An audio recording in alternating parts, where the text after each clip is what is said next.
Good evening, everyone. My name is Kevin Murdoch, and welcome to the District of Oak Bay's public hearing for November the 12th, 2024. My name is Kevin Murdoch. I'm the Mayor of Oak Bay, and I will be chairing tonight's public hearing pertaining to two proposed bylaws concerning a heritage revitalization agreement application for the property located at 1318 Transit Road. They are the Heritage Revitalization Agreement Authorization Bylaw 4880-2024, and then the Heritage Designation Bylaw number 4882-2024. For any of you who aren't 100% aware of, this is slightly different from most of our council meetings. Normally we start our council meeting at 7 o'clock. Today we have a public hearing which is going to proceed. That's not going to take a very long time. We have a public hearing preceding the council meeting, and the regularly scheduled meeting will immediately follow the public hearing process. And for those of you who are regulars or have attended before to council meetings, you'll find the public hearing process quite a bit more formal, as we have to abide by all the legislation that evolves around public hearings. So I'm going to be reading out these pieces. I do want to start by acknowledging the lands on which we gather are the traditional territories of the Coast and Straits Salish people, specifically the Lachance people known today as the Songhees and the Esquimalt nations. Their historic connections to these lands continue to this day. Before we begin, please be advised that this public hearing is being live streamed, webcast, and the recording will be archived to the District of Oak Bay's website for future viewing. Personal information, including your image and personal opinions, may be collected and disclosed as part of council proceedings on the video.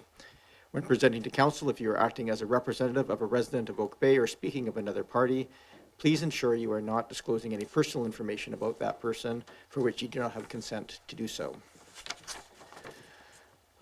Next, I would like to outline the protocols for the public hearing. Everyone wishing to speak will be given an opportunity to be heard.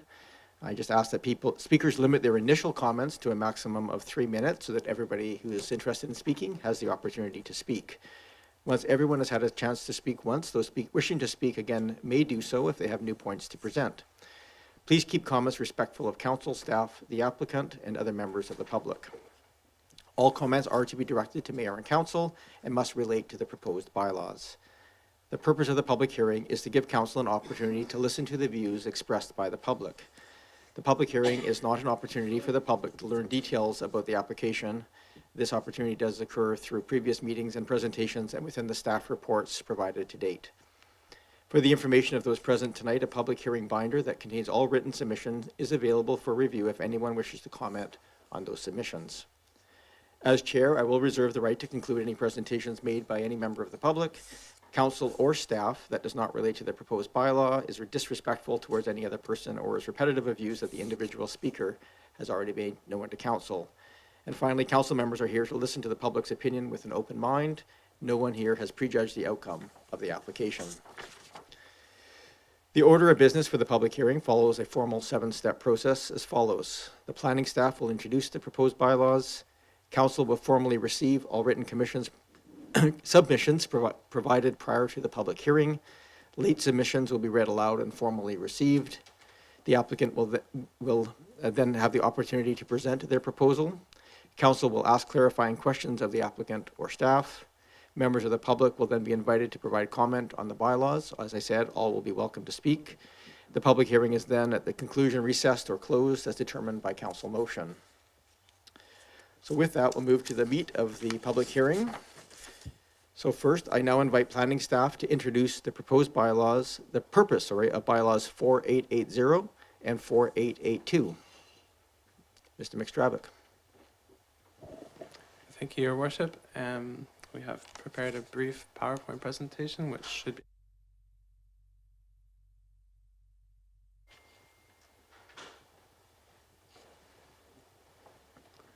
great. So yes, as it has been mentioned, the public hearing is being held for bylaws number 4880 and 4882 relating to a heritage revitalization agreement at 1318 Transit Road.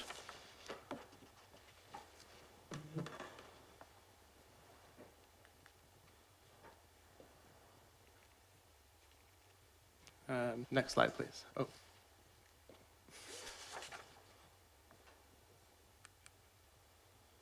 Yes, thank you.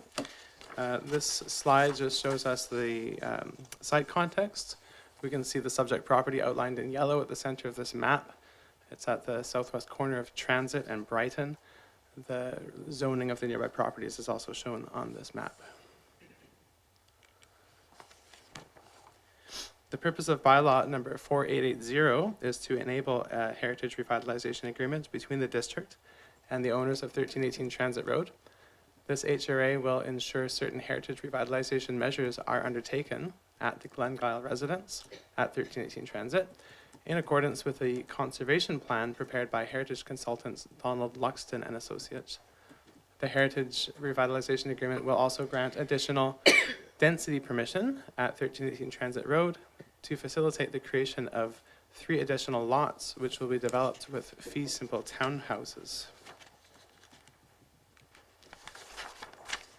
The second bylaw is 4882, and the purpose of this bylaw is to formally designate 1318 Transit Road as a protected heritage property pursuant to Section 611 of the Local Government Act. In general terms, the designation of this property will ensure that the heritage house, Glengyle, is preserved into the future and that no significant alterations may be undertaken to it without first obtaining a heritage alteration permit from council.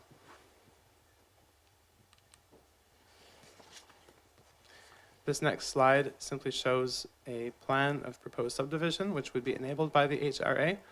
We can see Glengyle, the heritage house is contained on Lot A to the west, while lots B, C, and D to the east on Transit are to be developed with fee simple townhouses. And the last slide here simply shows the architect's conceptual renderings, illustrating the proposed design for the townhouses, which would be facilitated by this proposal. And that concludes my introduction to the 2 bylaws. Thank you very much. Thank you very much, Mr. McStravick. I now need a motion that the written submissions received and distributed prior to the public hearing as attached to agenda item 2.2 be received. So Moved and seconded. Thank you. I should point out here, by the way, we are, Councillor Braithwaite is not able to join us this evening, and Councillor Watson is online, joining us electronically. So we have 6 members of council present. We have it moved and seconded. Not seeing any discussion. All those in favor? Any opposed? None opposed. Has a corporate officer received any additional submissions after 12 p.m. today? Thank you, Your Worship. No, nothing has been received. Okay, thank you very much. I then invite the applicant, if they wish, to present their proposal. Would the applicant like to present any additional information on the proposal? Please come forward. Under our process, you have up to 5 minutes to address council and the public, and then we'll invite, yeah, please go ahead. Just state your name and municipality of residence at the beginning. my name is Matthew Weimar, and I live here in Oak Bay, and I'm going to take about 15 seconds.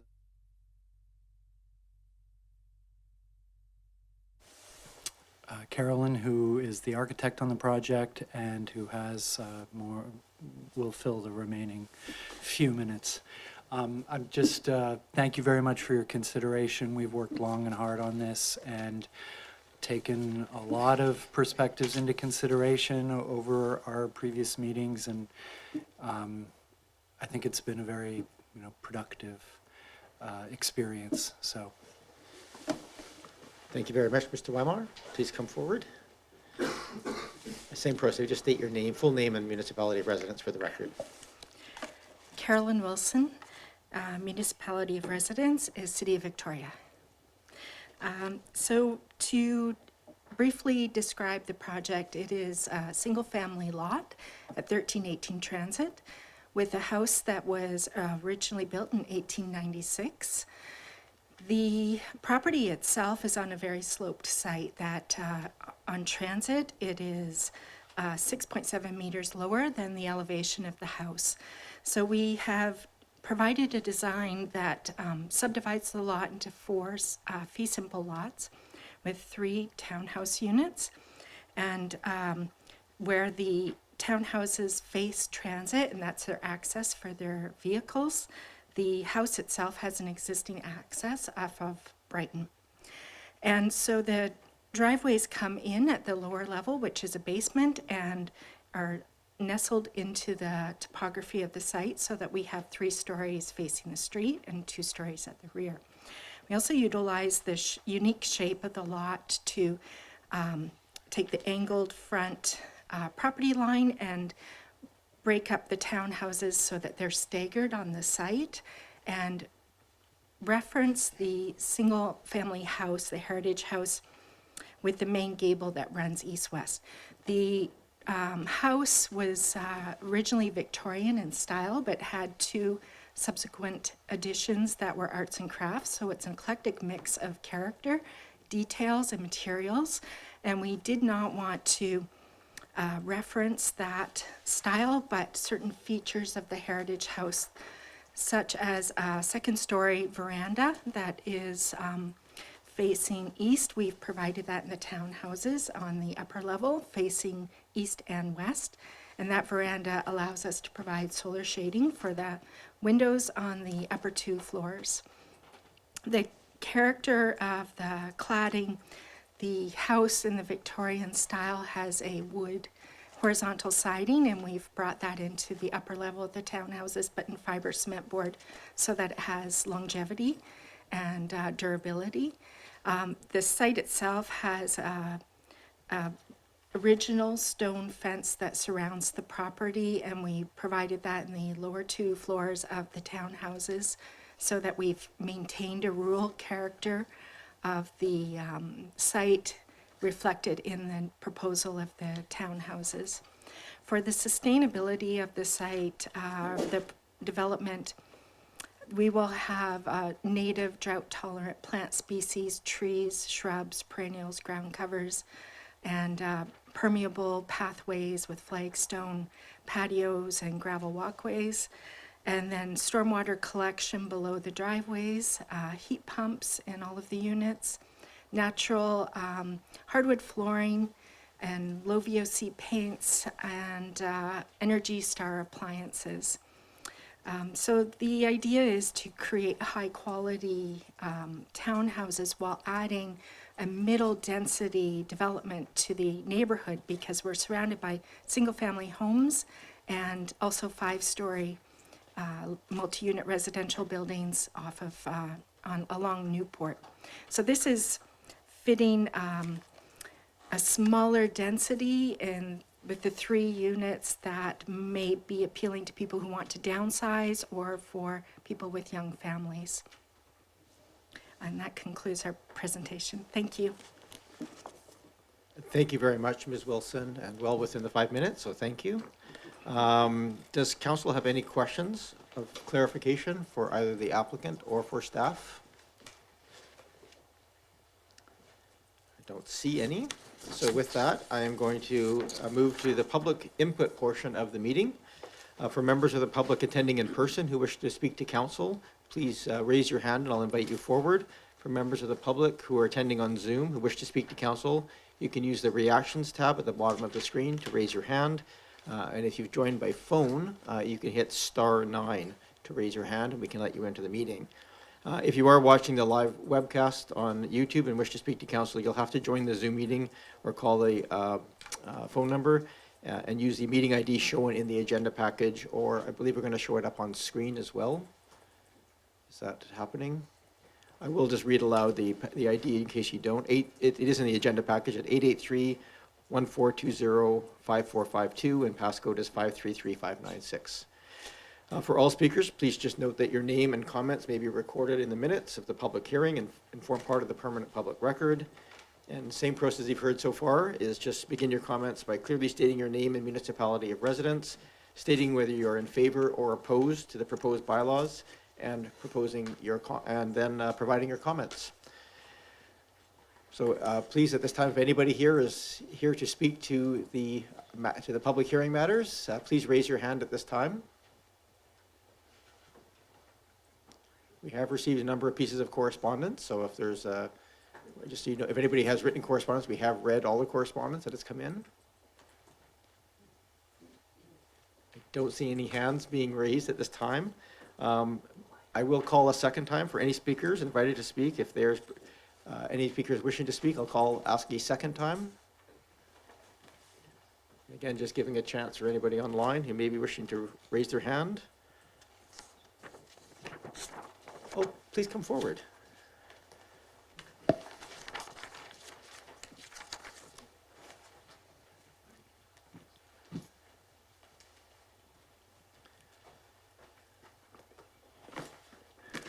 Mr. Mayor, Council. You're welcome. If I may, I would just like to read the correspondence that's been submitted, if that's appropriate. Or You may read aloud the correspondence being submitted, but we have read all the correspondence that has been submitted to us, and you have up to 3 minutes to speak. So if you wish to you can highlight aspects of that if you wish, or you're welcome to read it. Okay, I'll speed read it. If I may. Just state your name and I'll identify municipality myself. residence. So I'm Patrick McGuire. I live at 1400 Newport in the adjoining property.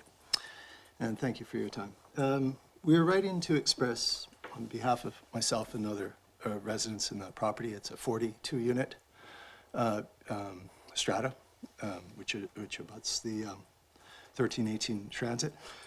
Writing to express concerns regarding the proposed development. We're a group of owners who live adjacent at 1400 Newport, and we believe this project in its present form does not align with the established character of the area.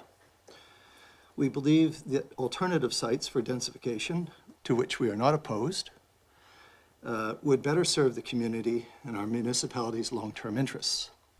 So, 4 key concerns. One is incompatibility with residential character. The proposed development is inconsistent with the character of transit.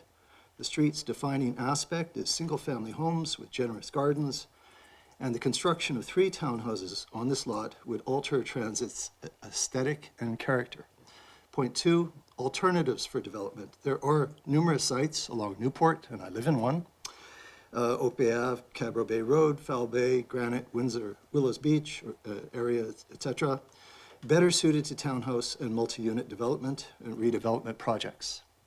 These sites, like the recently redeveloped corner of St. Patrick and Central, allow for densification without adversely impacting single-family home areas. Duplexes are a reasonable option as well for densification of single-family lots. Point 3, precedent. This is my principal point. Precedent for future projects.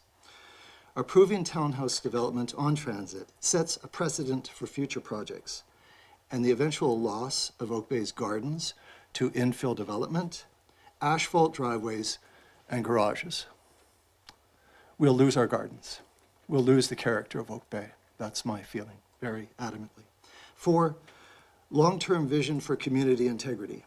We encourage Oak Bay Council to take a long-term, holistic approach and to prioritize development projects along thoroughfares better suited to increase density. Thank you for your time.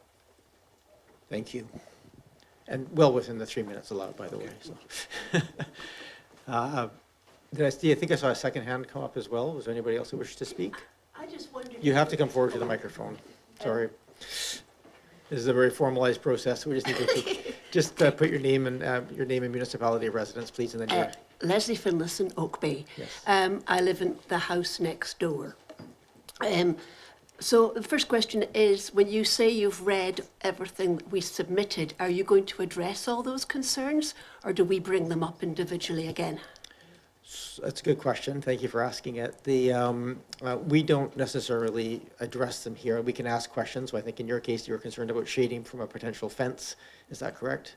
That was one of them. Well, yeah, that was that yeah. letter, yes, okay. Yeah. So we are able to ask questions to that effect, but if you wish to address anything specifically you would like to see us address tonight, you're more than welcome to do so. Well, let's start with, will this involve blasting the rock to make the home?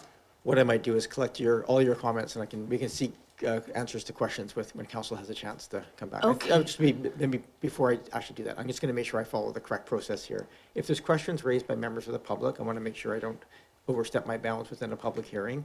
Are we able to take the questions one at a time, or should we collect them and then have council direct them to staff after the public input has been completed? Ms. Plouffe?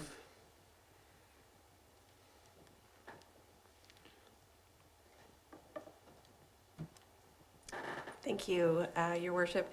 I'm just looking at the guidelines now, and I think that's for your purview. It would be up to you if you want to collect the questions and answer them, or have that part of your discussion. Sure, thank you. Try this one? Yes. So Ms. Finlayson, I'll take your questions, and then we can, if there's an opportunity to answer them, we will have them answered. So please go ahead. Yeah, okay.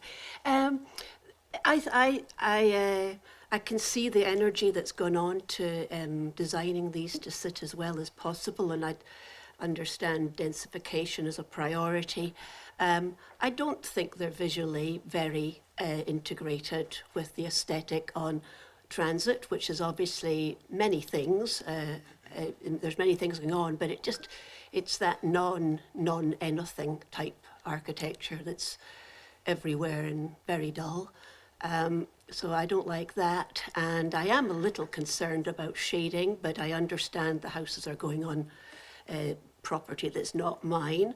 So, but I can see that you've considered that in some of the placements of them.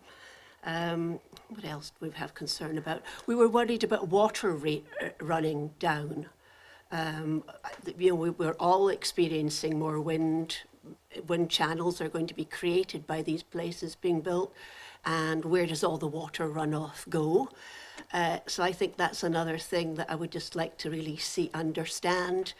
And if there is blasting, is there a procedure that goes into place where anybody's house that's in the vicinity of that and might be affected, they get assessed by a quantity surveyor or whoever it is, and then it's reviewed at the end, so our house doesn't receive any structural damage. I think that just, we watched the one across the road go, and the blasting was much more significant than what it claimed it was going to be. Thank you very much for your time. Thank you very much. I'll probably put most of those questions back to the applicant, but I may just conclude any other comments or questions from members of the public for the second round first before I collect those questions and provide them to staff. Please come forward.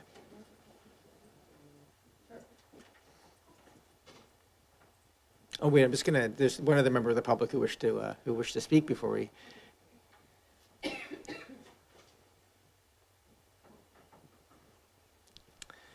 You've probably figured out the process now, your name and municipality of residence, and then you can address your comments to me. I've turned your microphone on in front of you.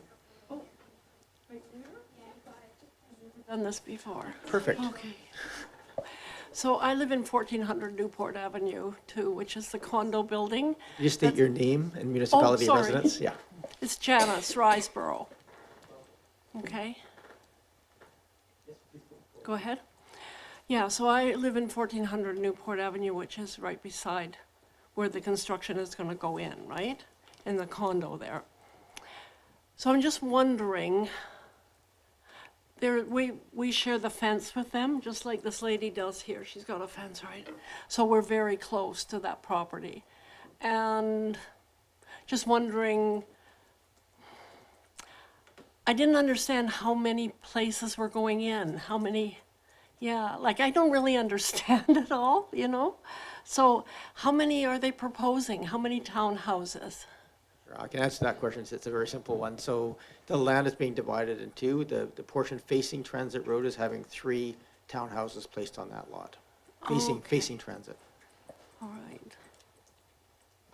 So on the other side of that house, there is that pathway that goes down from Brighton. It's in Brighton Extension.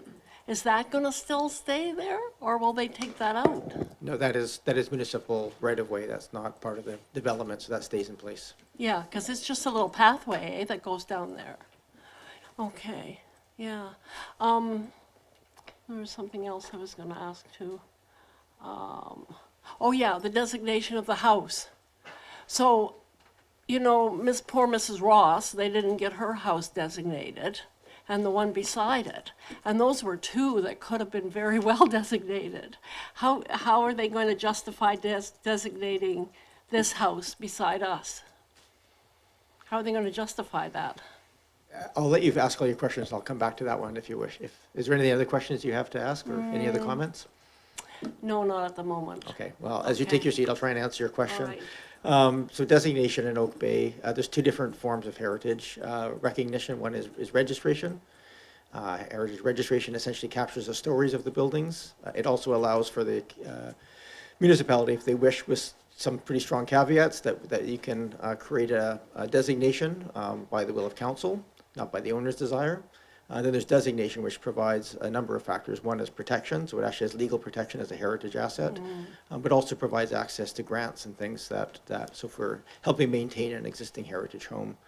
For the most part, designations are voluntary, so they typically happen through processes like this. We had one on Hampshire Road that recently completed without a subdivision or other aspects, but that's the only mechanism of actual protection, and it's typically done, not always, but typically done at the request of the owner. Right. And as they said, sorry, but as they said that there has been changes made to that house over the years, does that make a difference with the designation? Would that? It does. Yeah, that's Yep. what I thought. So it's too. all assessed and has to meet certain Yeah, criteria. Yeah. Thank you. Okay. All right. That's it. Thank you. Do I have to turn this off now? Please do. Huh? Please do, yes. Okay, which one? The silver button, there we go, perfect. Thank you, Ms. Weisborough. Any other members of the public who wish to speak to council this second round? Yes, please come forward.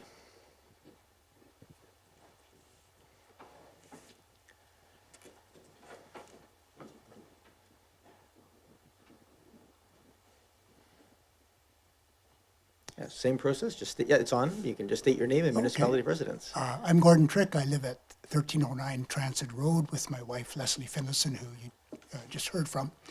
I just wanted to clarify, I did give you a written submission today before noon.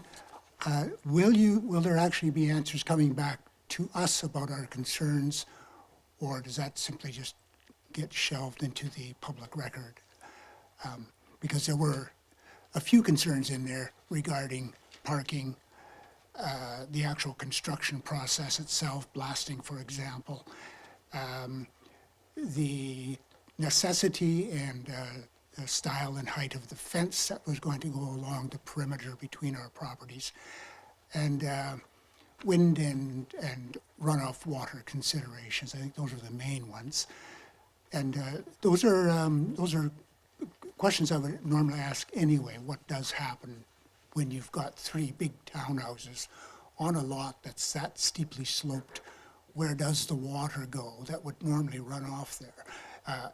In our property, which we've been on for 7 years, we've noticed that a lot of water disappears into crevices in the rock, ends up back out on the street. And we don't know exactly what happens there, but I'm concerned that if there is blasting and building and so forth, some of those crevices might be made bigger, some might disappear. The whole runoff consideration might change. And given the storms we're having now with wind and rain and heavy runoff, I think those considerations should be made pretty clear to people who live in that vicinity, what is actually being done to mitigate that. However, if you are going to be answering, you must have received something that looks like this. If you're going to be answering those questions more formally somehow, in writing or whatever, that would be very much appreciated. Certainly.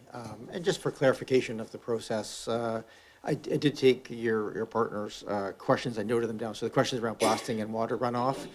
So those are, I think, being asked here. We will seek to get answers as best we can. Yes. And The they questions are, around parking, I think you've raised them. I think ultimately it's up to council whether they consider those to be of sufficient import to, is whether there's enough information provided to answer those questions, and they can ask additional questions if they see fit. Well, you'll notice I also suggested a solution. So Yes. I'm not coming without ideas. Complaints, but no ideas.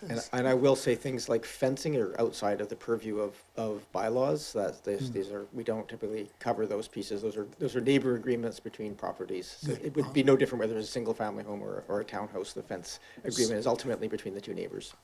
Well, good fences make good neighbors, There but you go. bad fences. That's a good argument. Thank you very much. Okay, thank you very much. Any other members of the public who wish to come and address council, please come forward.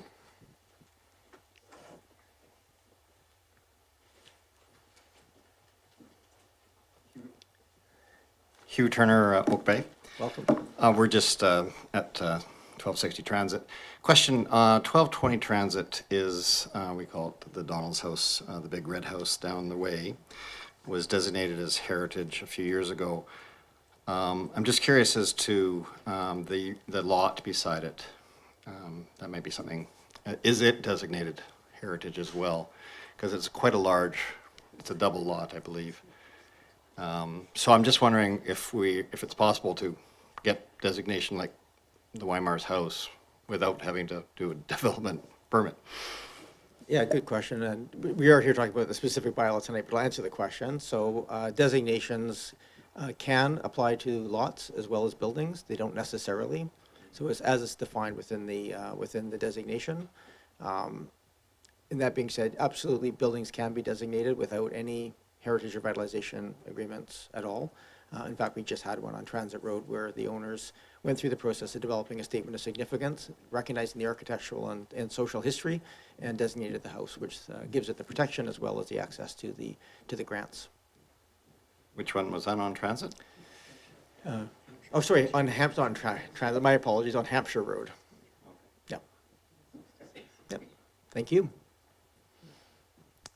Any other comments or feedback from the members of the public? Please, any first-time speakers, please come forward, and we will get to answer the questions in a few minutes here.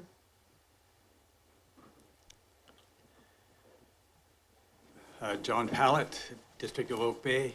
Although I support densification in some areas, I think that this particular design with the 3 units would be inappropriate as considering the context of the area. But what I really wanted to speak to was my impression was given by Mr. Weimar that there's going to be a suite added to the main house.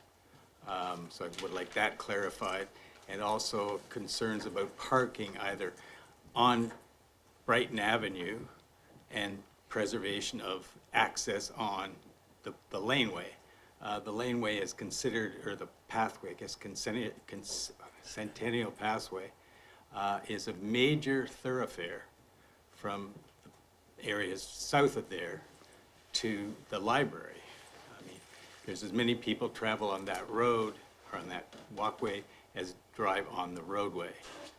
So there's a real concern that there would be additional cars parked on Brighton, as well as construction vehicles parked on Brighton.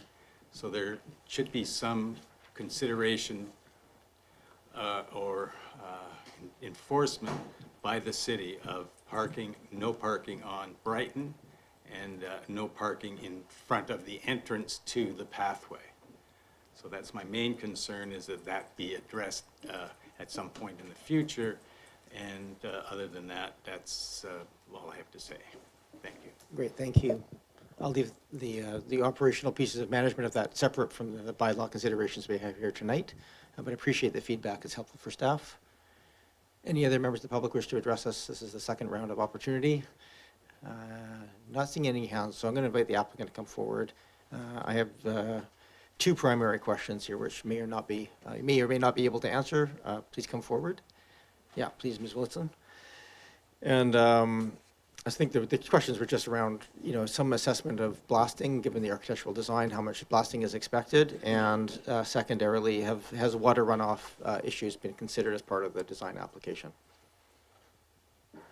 Yes, there will be some blasting, and it will be done in accordance with the new Oak Bay bylaws for rock blasting.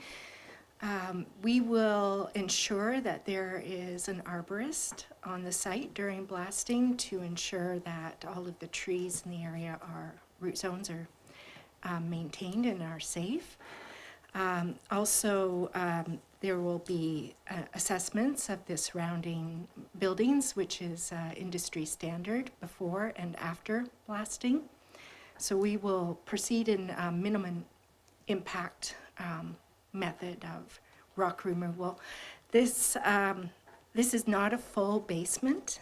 It's only half of a basement in the ground, so it's not nearly the extent of blasting that was done across the street from this property. So that is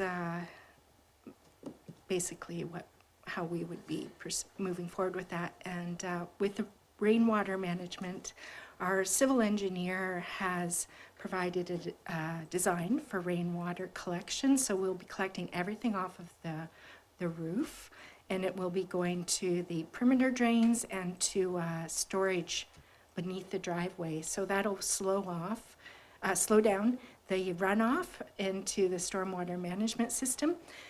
Also, we have gravel pathways and bringing in soils for landscaping. So we will have methods of retaining rainwater on the site and to use it for the irrigation of the plants.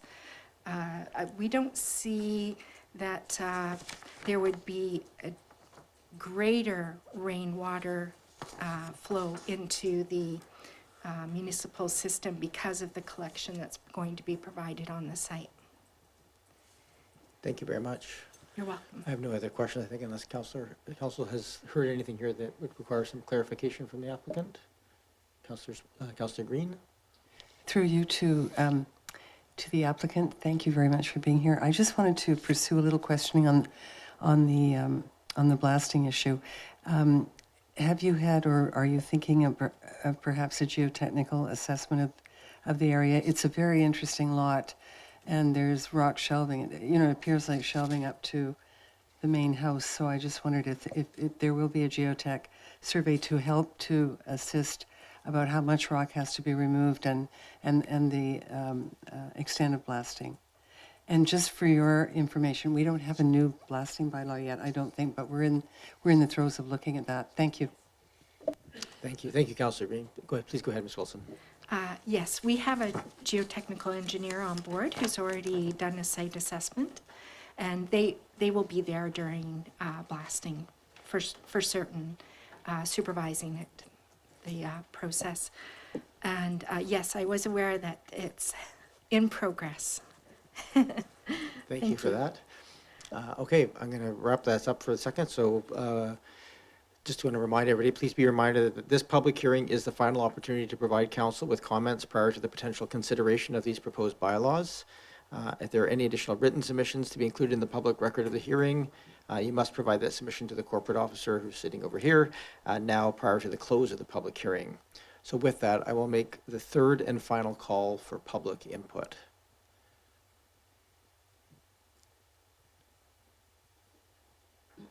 Seeing no people coming forward, I know the public hearing is now closed.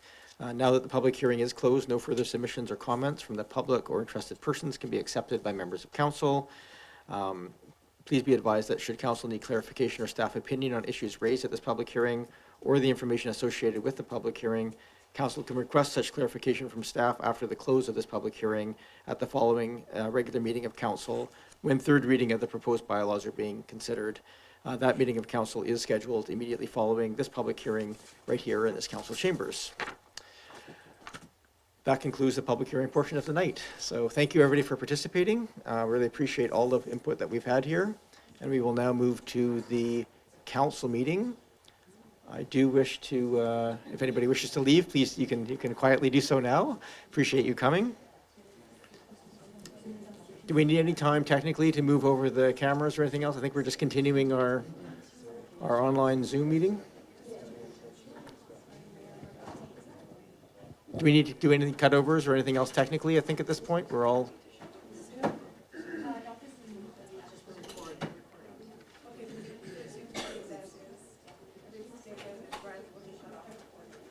Okay.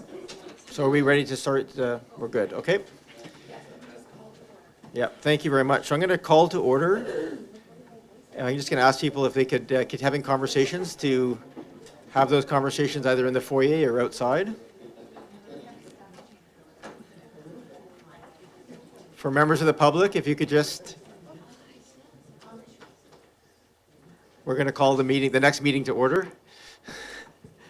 As we call this meeting to order, I want to again acknowledge that we are conducting our business in the traditional territories of the Coast and Straits Salish peoples, specifically the Lekwungen people known today as the Songhees and Esquimalt Nation, recognizing that their connections to these historic lands and adjoining waters continues to this day, but also just mindful of the fact that the work that we do here has impacts on their interests in this region, and we really appreciate their partnership and relationship as we move forward. Up first, we have approval of the agenda. Moved and seconded. Thank you. Any discussion? All those in favor? Any opposed? None opposed. We have minutes of October 15th with 6 and 7 p.m. meetings. Moved approval, seconded. Thank you. Any changes, corrections, or amendments on those minutes? Seeing none, all those in favor? Any opposed? None opposed. Thank you very much. I do want to, just as part of my mayor's remarks, acknowledge Councillor Braithwaite is unable to join us this evening. Councillor Watson is joining us electronically. She was not able to come into the chambers this evening, but we very much appreciate her taking the time to be with us here tonight. My remarks, I'll try to keep them fairly brief. I do want to thank all the people engaged, but particularly our local fire and police departments for the Remembrance Day ceremony held at the Cenotaph on November 11th. Once again, a very strong turnout, and they even arranged a break in the weather for us to have. Also just want to acknowledge this is the first time we had the Canadian College of Performing Arts there performing, and they did a fantastic job of singing. I also would just acknowledge that they have their 5th Canadian College of Performing Arts, along with the band of the 5th BC Field Regiment of the Royal Regiment of Canadian Artillery Band, an event on Friday night, which is co-sponsored with the municipality, Canadian College of Performing Arts, and that regiment, and with partnership with the high school held that they've done it. So if you haven't had a chance to see that performance, it happens now every year. It's quite fantastic. I had the opportunity as well this last week to attend what is an annual recognition or honoring of the Kristallnacht, which is the Night of Broken Glass. Interesting, it was the same night as held by those multiple attacks of Jewish soccer fans in Amsterdam. So just a reminder, I think, to all of us that vigilance against racism needs to be continuous and ongoing. I want to thank the Heritage Foundation for another Heritage Talk. Jeffrey Bird put on a background in history of war memorials across Canada last Wednesday night, and it was very well received. He presented 2 of his many films that he has produced through Royal Roads on some of these histories. If you want to, those are available online as well. If you have a chance, I highly recommend them. They're quite interesting. I also had the chance to attend the Tourism Greater Victoria. They've just released their 10-year master plan, which is looking at the needs of the whole region in terms of tourism. I think a couple of things stood out there for me. One was the sheer volume of hotel beds that are needed in this region. They're talking about several thousand being required, as well as probably some additional upgrades to things like conference center amenities and other draws for the region. So it's worth the effort if you have a chance to read it to see what some of those plans are. Also just upcoming this week, there's a provincial working group which I'm part of looking at changes to the Police Act. Without going into any details, I just want to express my appreciation to the province who have changed their approach recently and are much more proactive in working with police boards across the province and looking at impacts and advice on those changes before they're being enacted. So I do think that it's really important because some of the changes that happen can have quite substantial impacts. And last, quite sadly, I just want to acknowledge John Horgan, who passed away today, former premier. I just first extend my deepest condolences to his family and friends and colleagues. I will say that, in my observation, he was someone who believed in a better British Columbia for everyone. He really helped guide the province through some of the most difficult times that we've seen in my time in BC.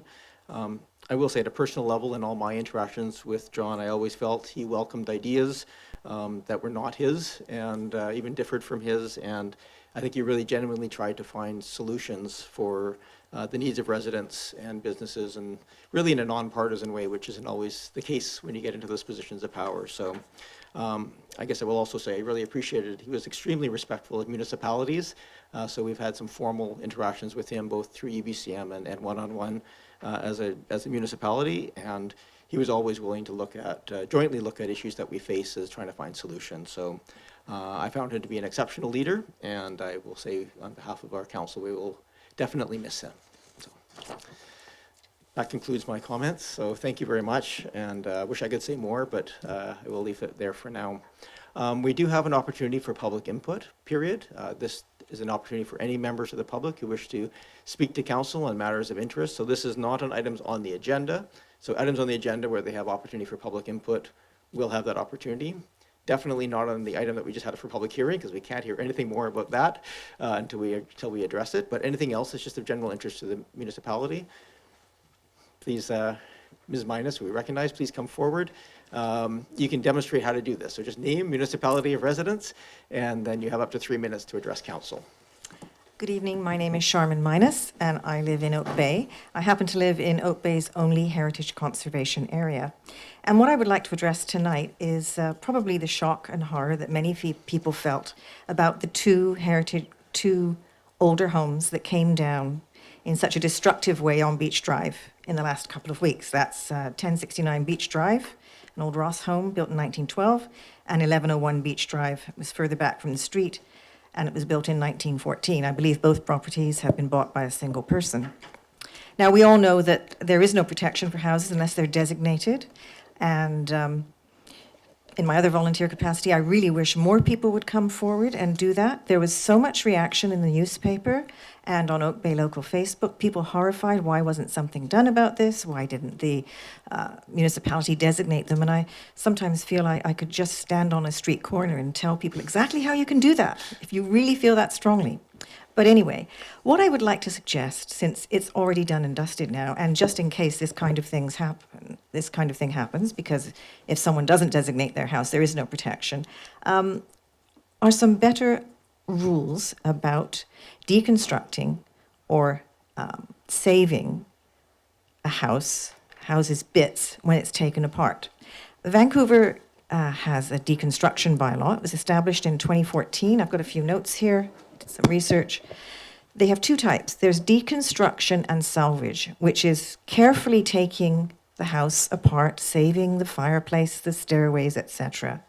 And that will be required of all homes that are on the heritage list or built before 1910. Houses that are built before 1950 that are not on the heritage list or built between 1911 and 1950, they must reuse and recycle a good portion of what they take down. So those houses, technically, apparently, a backhoe could come up to them and rip things down, but then items have to be sorted and a certain amount has to be saved. Victoria passed a bylaw recently in 2022 that there's, they don't have deconstruction on that level, but they have all single-family dwellings and duplexes built before 1960 must salvage 40 kilograms of wood per square feet of the main floor of the existing house. That will result in many more tons of usable wood. And in 2025, they're going to expand that law a little so that that applies to houses that are being demolished for another house to go in, houses or duplexes, I believe. But in 2025, they're going to expand that to duplexes or to multifamily dwellings. So if a house is coming down to then be replaced by a multifamily dwelling, right now they don't have to recycle, but they will by the middle of 2025. So I would like to see discussion about that happen very quickly. I don't know how you would proceed if council has to decide that themselves and refer it to the Heritage Commission, or if the Heritage Commission can just be proactive and put it on their agenda soon. So that was my concern and question. Thank you, Ms. Minus. Yeah, I think we all had a visceral reaction to those houses coming down. Just for your information, there is a project, a council priority project around decommissioning and pieces. I don't know where that's sitting at right now. I can't honestly remember. It may be sitting in a little bit of a limbo state. There are a couple of other things happening. Existing bylaws by other jurisdictions are under legal review right now. We have some restrictions in that municipalities can't regulate environmental, so there's some limits as to what we were actually allowed to do and how you word it. And the second is that there's been some significant changes that have happened at the CRD at Heartlands, just that have restricted wood arriving that isn't separated, cleaned and recycled. So there's actually enforcement of that space as well. So wood that it has to be essentially separated out and those things. So there's multiple things happening. I don't think I can give you an answer tonight about the status of that internal project, though. Thank you. Okay, thank you. Any other items just of general interest to the community that people wish to raise with council? Not? Not seeing anybody. It's sometimes awkward to put up your hand, but if you just want to give people a chance online, in person. Okay, thank you for that, and we look forward to the rest of the evening. So I will try and make it clear, some things on our agenda are available for public input, some things are not. So I'll make sure I invite people forward for things that are welcome to have public input. First up tonight, we have, this is not subject to public input, it's the development cost charge and amenity cost charge programs and rates. I believe, oh, Ms. Lachance is here. Welcome. Thank you, Your Worship. It's my pleasure to be able to introduce this item as the project director. Before I get started, I'd like to extend my gratitude to all the district staff who have contributed to this project since its launch in February. Of thoughtful analysis and significant effort by district staff across numerous departments. Launching programs of this nature pose a steep design and learning curve for an organization where such programs don't already exist. It is an achievement for staff to have successfully brought forward both programs for your consideration here today. Each director in the project team has been able to contribute and are online or in person to support council through considerations this evening. This work would also not have been possible without the help of Urban Systems. I would like to welcome from Urban Systems the project lead, Sean Heffernan, in the middle, project advisor Laura Bernier to my left, and then also Samantha Bowen, and I'm not sure where she is. I think she's in the back waving to council. With your approval, Your Worship, the approach to this item will start with a short introduction by myself, and then I'll pass to Urban Systems for their presentation to Council, after which the project team is happy to take any questions from Mayor and Council. So just to start out, as a reminder, in response to Council's approval of Council Priority Project number 80, in December 2023, staff advanced development of both the Development Cost Charge, or DCC, and Amenity Cost Charge, or ACC, programs in 2024.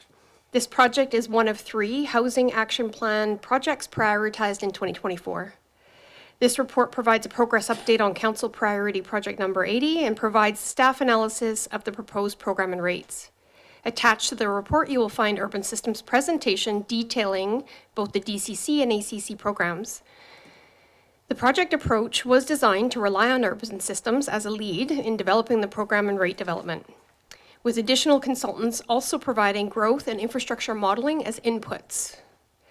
Both programs have now been developed, taking into account existing infrastructure responsibilities of the district, what infrastructure would be impacted by projected growth, and then the programs were then compared to practices in neighboring jurisdictions and other relevant local government comparators.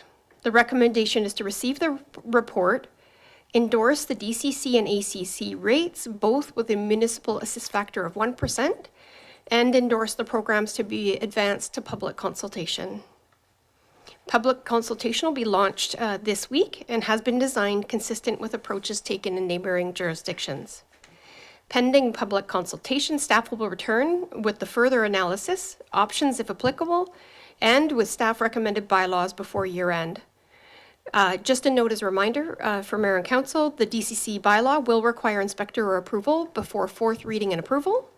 However, the ACC does not require that, and so will advance to the 4th reading and approval before the DCC bylaw. So with my introduction complete, I'd like to go ahead and pass over to Sean and Laura, if that's okay, Your Worship. It's great. Thank you very much. Mr. Heffernan, I'd like to go to you first. Thank you for having us, Council. Yes, we have a brief presentation for you, and yeah, we'll be available for questions after that. Laura here is going to kick us off, and yeah, please feel free to ask any questions as we're going through. We'll keep this, relatively open. If things come up, please let us know. Yeah, thanks so much for having us. So just to, I was promised that if I did this twice, it would work. There we go. I might just ask, as you're speaking, if you just sort of move the microphone to point towards you. You don't have to be close to it. But it's quite directional. So if you just sort of each, as you're talking, point it towards yourself, that'd be great. Thank you. Wonderful, thank you. So just to kick us off, wanted to revisit the purpose and kind of outcomes of our session today, just to remind council that this is the second engagement out of 3 engagements around the DCC and ACC rates. So today we're hoping to propose the rates that have been developed along with a little bit of sensitivity testing that's been done with those rates. So with that, we'd like to ultimately receive direction on from council on the municipal assist factor that's being considered, which staff have put forward as a recommended 1%, as well as direction on completing stakeholder engagement moving forward. So with that, we'll do a brief overview of our project timeline, where we are in that timeline to date, and a very brief DCC and ACC refresher, just to recap what we had discussed in our first engagement with staff, with council, pardon me. And really there is an opportunity to ask any other follow-up questions if there's things that we want to go into a little bit deeper, given that we have the rates in front of us today. After that, we'll present the draft ACC and DCC programs along with those rates and any considerations for implementing those ACC and DCC rates, with time for discussion afterwards. So I know this is a little bit small on our presentation here, but we wanted to just revisit some of the steps in the process. So we did our initial engagement with council in July, after which we were pulling together and finalizing those DCC and ACC programs and developing draft rates with some scenarios that we've tested out. Obviously here tonight, we're doing the second engagement, after which we'll be looking to go to stakeholders to present the rates once council has seen them and provide an opportunity for input on those rates, after which we would bring forward the DCC and ACC bylaw in early December, mid-December. The DCCs need to be submitted to the ministry for review, so that is takes a bit of time, about 6 weeks, potentially longer. However, the ACCs can be adopted without the DCCs being in place. So hence the ACCs being dropped off that timeline, those could be adopted in mid-December, and then the DCC bylaw could be adopted early 2025.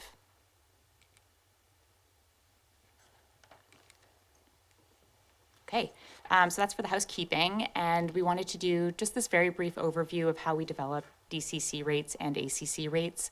So you'll notice here, this is a very high-level summary of what goes into that entire process. So for the DCCs, we've mapped out all of the technical inputs, which is typically what we're working on alongside staff. You know, a lot of preparation goes into this work. We're looking at the growth projections from previous planning exercises, master plans, infrastructure studies, and you know, bringing all of those things together. The dark blue portion here are the policy and council inputs that we're looking for. So you'll notice the first step in the process is really determining what growth is going to occur in the district. So we look at population projections and growth nodes across Oak Bay to figure out where might that occur. After which we're bringing together programs where we're looking at every single project that might be needed to service a growing community. And then from there, we determine how much of that project is going to benefit the new versus the existing population that's in place. So every single project goes through that analysis to say this is going to benefit mostly the existing population, and 25% might be ascribed to it, or it's benefiting mostly a future population, which would receive a higher benefit allocation. From there, we look at the municipal assist factor, and this is really council's lever to dictate how much the district might contribute towards DCCs. So this is the opportunity to, and we'll get into some of these in a little bit more depth here as well, but to make up an additional subsidy type towards development. And then that's from which we get the draft DCC rate. So just a quick refresher on what DCCs can and cannot be used for. So DCCs can be used to fund any of the capital costs required to fund offsite infrastructure needed for growth. And that covers a number of services. So we've got transportation, water, sewer, drainage, and parks. So parks can be divided into acquisition and improvements. And then we've got some new service areas like fire protection facilities, police facilities, and then solid waste facilities. So DCCs can't be used to fund infrastructure that's needed based on a deficiency to serve the existing population. They're really purely growth driven. So any operations and maintenance costs have to be made up through existing revenue streams, taxation, things like that. And then community buildings also are not eligible for DCCs, but they are newly eligible under the ACCs. So that's something worth considering here as well.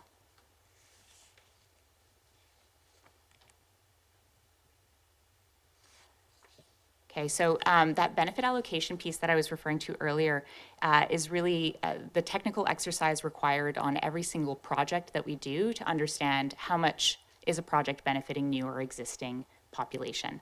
So you'll see here on the low side of the spectrum, you would have a very low percentage where there's really minimal DCCs that are recoverable because it's serving existing population. Up to the highest benefit, 100% would be like a greenfield development in a new emerging community. We won't see many of those in Oak Bay. However, most of the projects we'd have on our project list are a shared benefit. So, ranging somewhere between 25 and 75%. Yeah, anything to add there? I think it's pretty typical in a greenfield community, in an infill community like Oak Bay, where you have like more or less a built-out land base, that you would have mostly shared benefit projects. So the majority of projects within the lists that we've generated are shared along the proportion. Ranging from like a low around 25%, which would simply be projects that benefit all users existing and future, to those that have a higher benefit towards new growth. So they'd be in a high growth area of the community or an area anticipated to see more growth and development. And then those that are kind of a 50-50, they'd be essentially shared. So it'll benefit both existing and future users.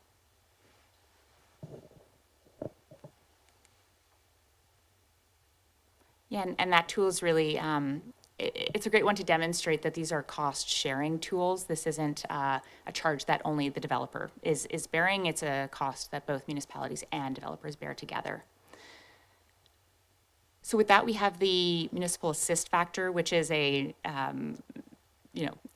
seemingly similar but different tool here, which is really at the discretion of council. So this is a assist factor that can be placed on any service. So it can be placed on any one of the program lists. So for instance, you can create a higher municipal assist factor for water or for sewer. It can't be varied by land use category. So for instance, you can't ascribe a higher municipal assist factor for single family homes, for instance, but you can do it by service area. So basically by utility. Now that municipal assist factor, the higher it is, the more the district would be assisting development, in which case you need to make up all of those revenues through non-DCC sources. So typically that's existing or general taxation.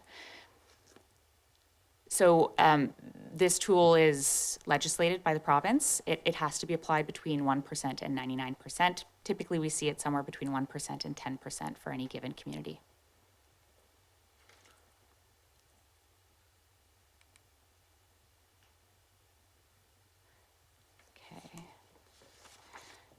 So again, I know this is, some small script here, but we wanted to guide a very high level example of what it would look like to run a project through this process. So if you were to take a project example of $1 million, for instance, and you were to say that were to benefit the future population by 35%, so a little bit higher than population growth, you would take that $1 million and ascribe 35%, so you'd have $350,000 that would be attributable to the development community. The remainder would have to be then made up by the district, so that's $650,000 remaining. From there, you would layer on that municipal assist factor and further deduct 1% from those costs. So you're seeing an additional 1% of $350,000 deducted, so that the developer's responsibility becomes $346,500. The municipality makes up the difference.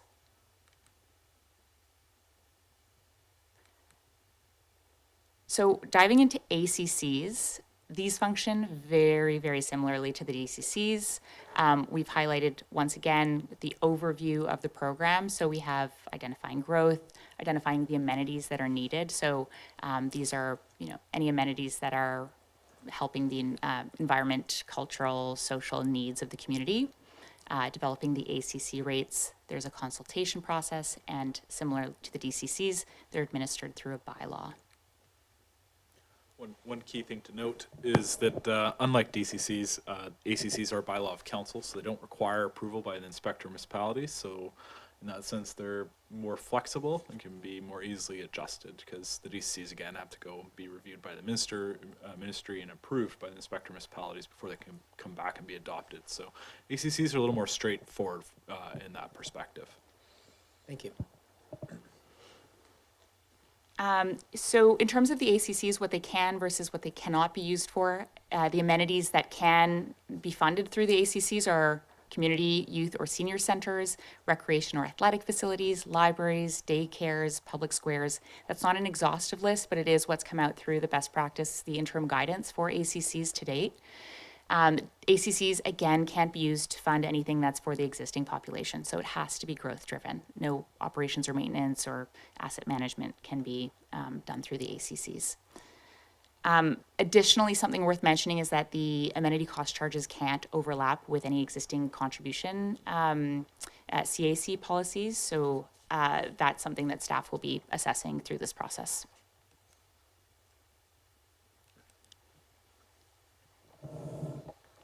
Thanks, Laura.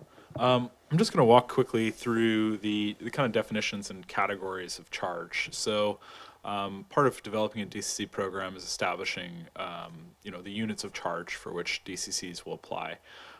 Within this, we determine a variation of rates based on impact. So uses that have a higher impact will pay higher development cost charges. Through the best practices guide, we've identified 6 categories under which DCCs could be charged.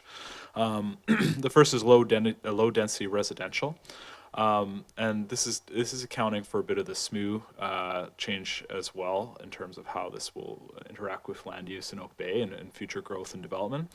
So the low density residential category is typically charged at time of subdivision. It can also be charged at time of building permit, and it can include basically the single family dwelling with an attached suite. So that's a suite located within a primary dwelling or duplex. So essentially the low density residential category includes 2 dwellings, attached dwellings. The medium density residential category is applied at time of building permit. This is done because it is based on any units that are 3 or above that are ground oriented, or a garden suite would also be considered medium density residential. But essentially this is saying, so after 2 units, if there's 3 or more and they're ground oriented, so this be direct access, at grade, so townhouses and other similar types of dwellings, they would be considered medium density residential. The third residential category is high density residential. So this would be also applied at building permit, again, when the number of units is known in the development. For 3 units or more, it'd be charged for residential dwellings where there's self-contained dwelling units that are wholly or partly above another dwelling unit. So this is how we kind of define the difference between medium and high density and the impact they have. There's also charges applicable for commercial, industrial, and institutional development, understanding that there's not anticipated to be much or any industrial development in Oak Bay. However, the rate will be established in case there's something comes up in the long run. So I'll just carry forward here.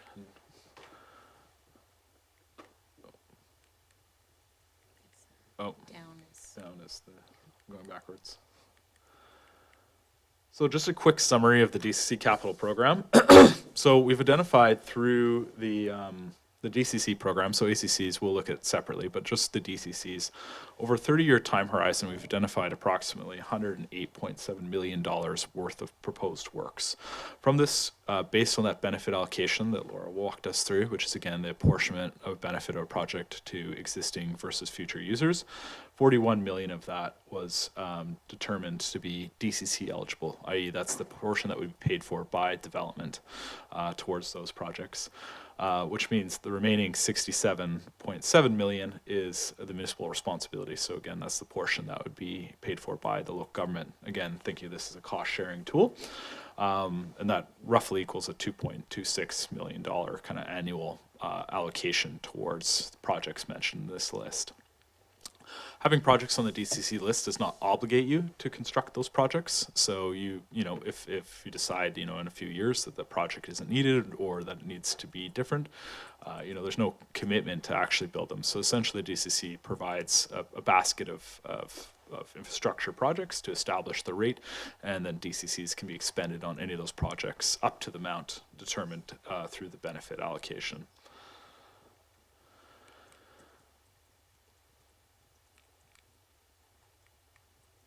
Based on the proposed growth, this results in a DCC charge of approximately $26,000 per single family lot, $16,700 for a medium density residential unit. Again, that'd be like a townhouse or ground oriented multifamily unit.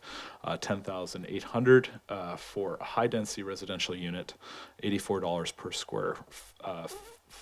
per square meter of gross floor area for commercial and institutional, and $45.23 for industrial development per meter of gross floor area.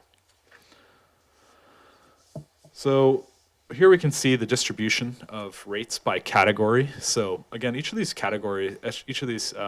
you know, utilities or service categories function independently. So they are essentially their own DCC programs. They'll have their own reserve funds if established.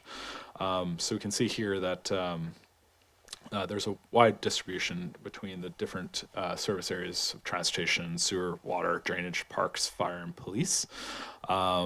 You'll note that fire and police are the same DCC rate. That's because we've included a shared protective services building within the program that would be cost shared roughly. It would be roughly split between police and fire. Through this breakdown, you can see that transportation on the low density residential is about $4,500 of that $26,000. Sewer would be just under $4,000. Water $5,100. Drainage is quite small, so that's just master planning and modeling, and that's at $217. Parks is just under $5,000 at $4,900. Police or fire are both at $3,700 a piece. So that's the relative distribution of kind of what's going into that basket of goods to make up the rate. Again, this does not include the ACCs, which we're going to be talking about in the next slide. I'll let you take that, Laura. Thanks, Sean. I guess any questions at this? Sorry, any questions from council at this point? I do want to wrap up the presentation because we're just have time constraints. We have lots of stuff to get to tonight. So I guess may just ask if there's anything else you really want to kind of highlight here. Maybe the comparison with other jurisdictions probably worthwhile to just kind of flag, and then we can get to questions if there's anything that isn't covered in the presentation. Wonderful. Yeah, that sounds great. So in terms of the ACC program, we have provided a couple of options here. So there were a number of important community amenities that were highlighted through this process. The resulting rate for the ACCs were significant, and so we have looked at some scenarios for council to consider through this process, and this is completely at council's discretion. So this is just to set the tone for why there are three options here. The municipal assist factor has been varied, and it increases from the first option from 1%, the second option 10%, and the third option is 25% municipal assist factor. So with that, the total program costs for the ACCs was determined to be about $50 million. The recoverable portion is $13.7 million for the 1% assist factor, and that lowers as you see a higher assist factor, where the recoverable costs that would be paid for by the developers on the other 25% scenario would be $10 million. So with that, you can see that the municipal responsibility for the first scenario is $37 million and ranges up to $40 million. So what that translates to is a proposed ACC rate and a few options here, where for a low-density residential home, you'd be paying in option 1 with the lowest municipal assist factor, an ACC charge of $9,500.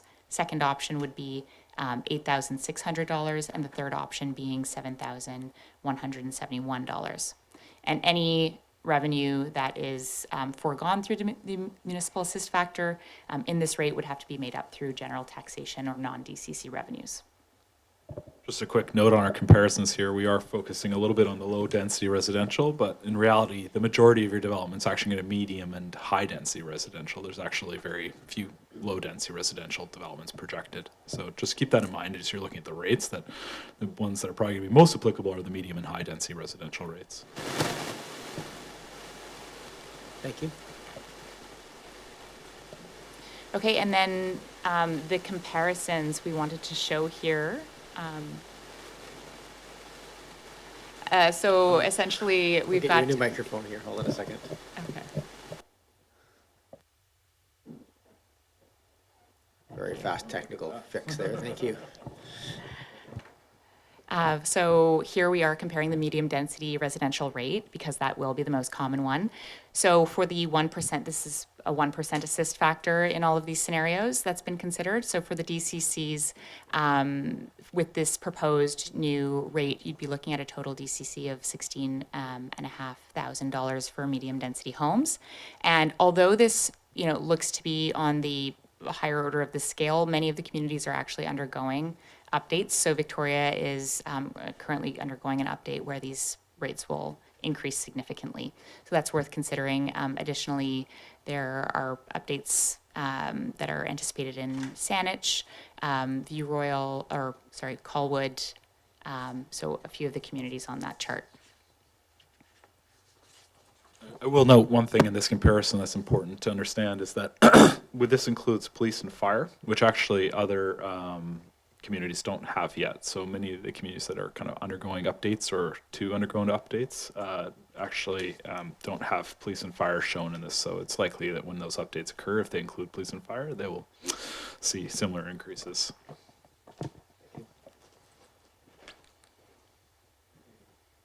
Yeah, that's a great point. Similar increases and likely even higher than the ones we're seeing here. So this is the high density rate for the DCCs, and a very similar trend. And we also wanted to show the ACC comparison. So again, this is a 1% municipal assist factor. We haven't done the comparison for all against the 10% and 25%, but you can see that there are existing ACC rates in North Vancouver, Burnaby, Pitt Meadows, and Abbotsford. It is limited just based on the fact that ACCs are new, and these are the communities that have implemented them so far. And you'll note that Oak Bay's proposed ACC rate is significantly lower than most of those communities, with the exception of Abbotsford. So that one was for the medium density, and this is for the high density residential units. No need to belabor points that we can also speak to. We're happy to leave the presentation there if that's best for time constraints, and happy to answer any other questions. There was a couple of notes that we had on stakeholder engagement and then the potential for waivers and reductions. So we are looking for Council's direction to proceed with stakeholder engagement. That would mostly be for the development community. I think the one thing to note here is that we typically don't conduct a public engagement for DCCs and ACCs because the public typically isn't affected by them. The development community are directly involved and affected by these rates, and so that's typically where we focus our efforts when doing stakeholder engagement for this type of work. We've also have some notes on the potential for waivers and reductions. So these can be applied to DCCs and ACCs in various circumstances through either a bylaw. We've also seen some appetite to administer waivers and reductions through grants, so as to have more flexibility. And happy to answer any other questions. I'll put up our process slide here, and welcome any questions and discussion. Thank you very much for the presentation. It was very thorough, and I think the report as a whole is quite clear. Just for us tonight, we are going to be asked the question, does the program as laid out here make sense to go out and get public input on it? So we don't have to resolve all questions or issues here tonight, but if there's anything that's people wish some additional information on or would like to flag for perhaps a different approach, this is the time to do it and ask questions. So with that, I will go and seek, go ahead, Councillor Smart, and then Patterson, and then Watson. Thank you. Through you, Mayor, to the consultants. My first question is just with regards to just clarifying an assumption. And just to clarify, if there was a house with a secondary suite that then added a garden suite, that would trigger one new unit worth of charges for ACCs and DCCs, and it wouldn't trigger a charge for all 3 units on site. Just wanted to clarify that. Yes, through the chair, that's correct. So they would only apply to new growth and development. And again, each low density residential use is kind of, as of right, has kind of 2 units. And then once you kind of hit that 3rd unit or add a garden suite, a detached development, then the DCC would apply. So it would only apply to that new growth because that's the impact on infrastructure, and that's kind of the philosophy behind the DCCs. Just if I might, just the way the question was asked, you asked the question and I just want to make sure, are we clear, if there's a new unit of development, does it have both ACCs and DCCs applied to it? Yes, to your worship, that's correct. Okay, thank you for that clarification. Go ahead, Councillor Smart. Thank you. Through you, Mayor, to the consultants. So my next question is with regards to existing duplexes. If a project was to come forward as an existing duplex and add 2 secondary suites, would that be 2 charges? Or are secondary suites exempt because it wasn't listed under the definition? I just wanted, because it's not technically a new lot. So if you could just clarify a duplex with 2 new secondary suites. Thank you. Go ahead, Mr. Heffernan. Yeah, through the chair. Yeah, it's based on the number of units. So, you have those 2 units that are kind of granted again as part of that. In this, I guess we're assuming it's an existing low density residential use, a duplex, and then those additional 2 units, depending on whether they're ground oriented or not, they would either be applied the medium or high density residential DCC charge, likely the high density in most cases. So that would essentially be 4 units on a site. And this is kind of interesting. It used to be a little more cut and dry before the smooth legislation, but now essentially it's like you can have many different combinations of unit types. And this will be something that, we define pretty clearly in the bylaw, but, a difference between like a duplex with 2 suites and a quadplex is, not that much. So I think it's understanding it's based on kind of the number of units. And those would be 2 additional units onto 2 existing. So that would probably be 2 additional DCC charges. Thank you, Councillor Smart. Well, thank you. Through you, Mayor. My next question is just with regards to if there are concerns about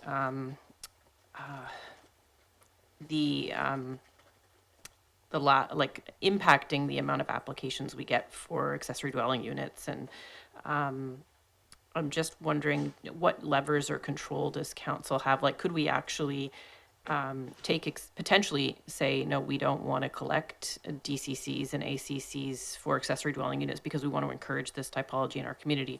Or is that definition of medium density residential set and we can't change it? Thank you. Through the chair, the definitions are something that we can change, and we look to see alignment with existing, Oak Bay regulations and definitions. The way it's set up now is that, again, the low density residential rate would include 2 units. So for most, existing single family dwellings, like they could add an accessory dwelling without being subject to a DCC charge. And they would also have to exceed the minimum threshold of $50,000. So if you have an existing dwelling and you're adding a suite, you'd have to, that renovation would have to exceed $50,000 and you'd have to be adding more than 1 unit. So in that sense, like in terms of attached secondary suites, those within a primary dwelling, DCCs would likely not apply unless there's already existing suite. So it's once they kind of get beyond those 2 units that they would start being charged DCCs based on whether they were, again, ground oriented or not. Sorry. Ms. Bernier? Through the mayor. I think it's also worth noting as well, we didn't have a chance to dive into this today, but with the waivers and reductions, there's an opportunity to incentivize a number of types of eligible housing or eligible developments. So there is affordable housing or small unit typology that could be investigated as a way of providing waivers and reductions through that as well. Thank you. Councillor Smart, anything else? Yes, thank you. Just to, through you, Mayor, just to follow up the last point. So am I to understand then if somebody has a single family house with a secondary suite and wants to build an accessory dwelling unit in their backyard, that they would still incur the two charges that would be a total of approximately $22,000? Is that correct, or would they be somehow exempt? Thank you. Please go ahead. Yeah, through the mayor. So if they have an existing primary dwelling with an attached secondary suite, and they add another detached secondary suite, they would just be charged one medium density residential rate for the third unit garden suite in that case. Go ahead. Okay, thank you. That's helpful. So my next question was just with regards to the timing that these charges have been applied, because I've heard that the charging them at building permit versus charging them at occupancy obviously can really impact the financial situation. So I'm wondering, do we have an option to control the timing in which we charge these fees? Could we charge them at occupancy and not building permit? Go ahead, please. Through the mayor, the Local Government Act is clear that we can't charge DCCs through at time of occupancy. They have to be charged at time of building permit or subdivision. However, you can, for larger developments, there is an option for payment through installments under certain conditions. So that is one way to help with that in some of those scenarios. Just note that payment through installments is in the Local Government Act, so there's no need to kind of outline that in the bylaw, but it's something they'd have as a right for any development where DCC's owed exceed $50,000. Thank you. Thank you. Through you, Mayor, just one last question then. Can we potentially reduce the ACCs and DCCs for below market housing? And what would be the implications, or is this not recommended because it's hard to define below market housing? Thank you. Yeah, through the mayor. The Local Government Act outlines conditions under which you may waive or reduce development cost charges for certain eligible types of development. This is limited to affordable rental for both not-for-profit and for-profit affordable rental projects. And then development to, I guess, low-impact development is another category which you can waive or reduce DCCs. This is typically done through a separate bylaw of council that would define the eligibility, and i.e. what is affordable rental housing, essentially, and then a proportion of DCCs to be waived or reduced based on that criteria. So this would typically be done as a separate bylaw from the DCCs after the DCCs are adopted. That would give council the flexibility to adjust and evolve those waivers or reductions as needed, and not tie it to your DCC bylaw and require inspector approval every time you want to amend it. Thank you for that. Thank you. Councillor Patterson, then Watson, then Green. Yes, thank you, Mayor, and through you to the consultants, just on the potential waivers and reductions that you were just talking about for these, they can be established, it can be established by a separate bylaw. Does that have to be done in advance of the waivers, or could it be done on an application by application basis? Please go ahead. Yeah, through the mayor. Yeah, it could be, it typically is done in advance through bylaw. That's the preferred approach. It must be done through bylaw. So you could do it on a case-by-case basis, but you'd have to adopt a bylaw every time you do that, and it would create some inconsistencies. So the recommended approach in the best practices guide is to establish a waivers and reductions bylaw that lays out a consistent framework for when you would waive or reduce development cost charges. Thank you. Anything else? Yes, thank you, Mayor, and again, through you to the consultants. It does show in the report that it's recommended that we included the fire and the police in these. Some of the comparatives that are shown does not have it included. I'm wondering what the reason for that is, if just the categories have been expanded because of these changes in legislation, or is there another rationale for it?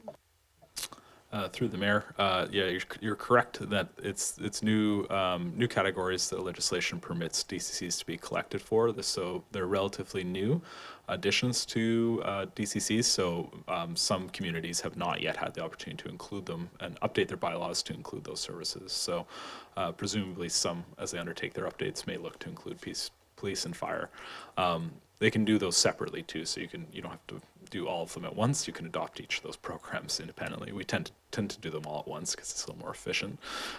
So that's one of the primary reasons most communities do not have police or fire in their DCC programs. Thank you. Moving over to Councillor Watson, then Green, then Appleton. Thank you, Mayor Murdoch, and through you to the consultants. My first question is just about the benefit allocation factor, which I understand is being proposed to be 35%. And I wanted to know if that is something that gets discussed during consultation with the development community, and once it's set by bylaw and approved by the Inspector of Municipalities, can it be changed if new information comes to light? Or is that kind of like set in stone for the entire life of the bylaw? Ms. Bernier? Thank you, through the mayor. Thank you for the question. So unlike the municipal assist factor, the benefit allocation is actually going to be set for every single project. So each project has a unique benefit allocation. So the 35% was a high level example, but most often what we're seeing in the programs are for a project that would benefit the city as a whole or the district as a whole, you would see a benefit allocation of approximately 25%. And then for projects where we see for instance, if there is a sewer or water upgrade that's anticipated to benefit a new growing area, you'd see a higher benefit allocation up to 50 or 60%. There are a couple that are a little bit higher, but they're really variable throughout the program. Thank you for that. So just, if I could just follow up on that, who actually will do that determination project by project, or who typically does do that? Through the mayor. Yes, so that is done through the technical exercise of determining the project lists with staff. So that's actually been completed through a series of workshops with each staff member that's involved. So for parks, we worked with the parks group. For engineering, we worked with various engineering groups in small workshops to go through every project list. There was also modeling that was completed through a number of sub-consultants to establish the new project lists for water, sewer, and drainage to ensure that with the new small-scale multi-unit housing legislation, there would be adequate services provided to those growth nodes. So that was done both through modeling exercises with KWL and GeoAdvice, as well as through review with engineering staff at the district.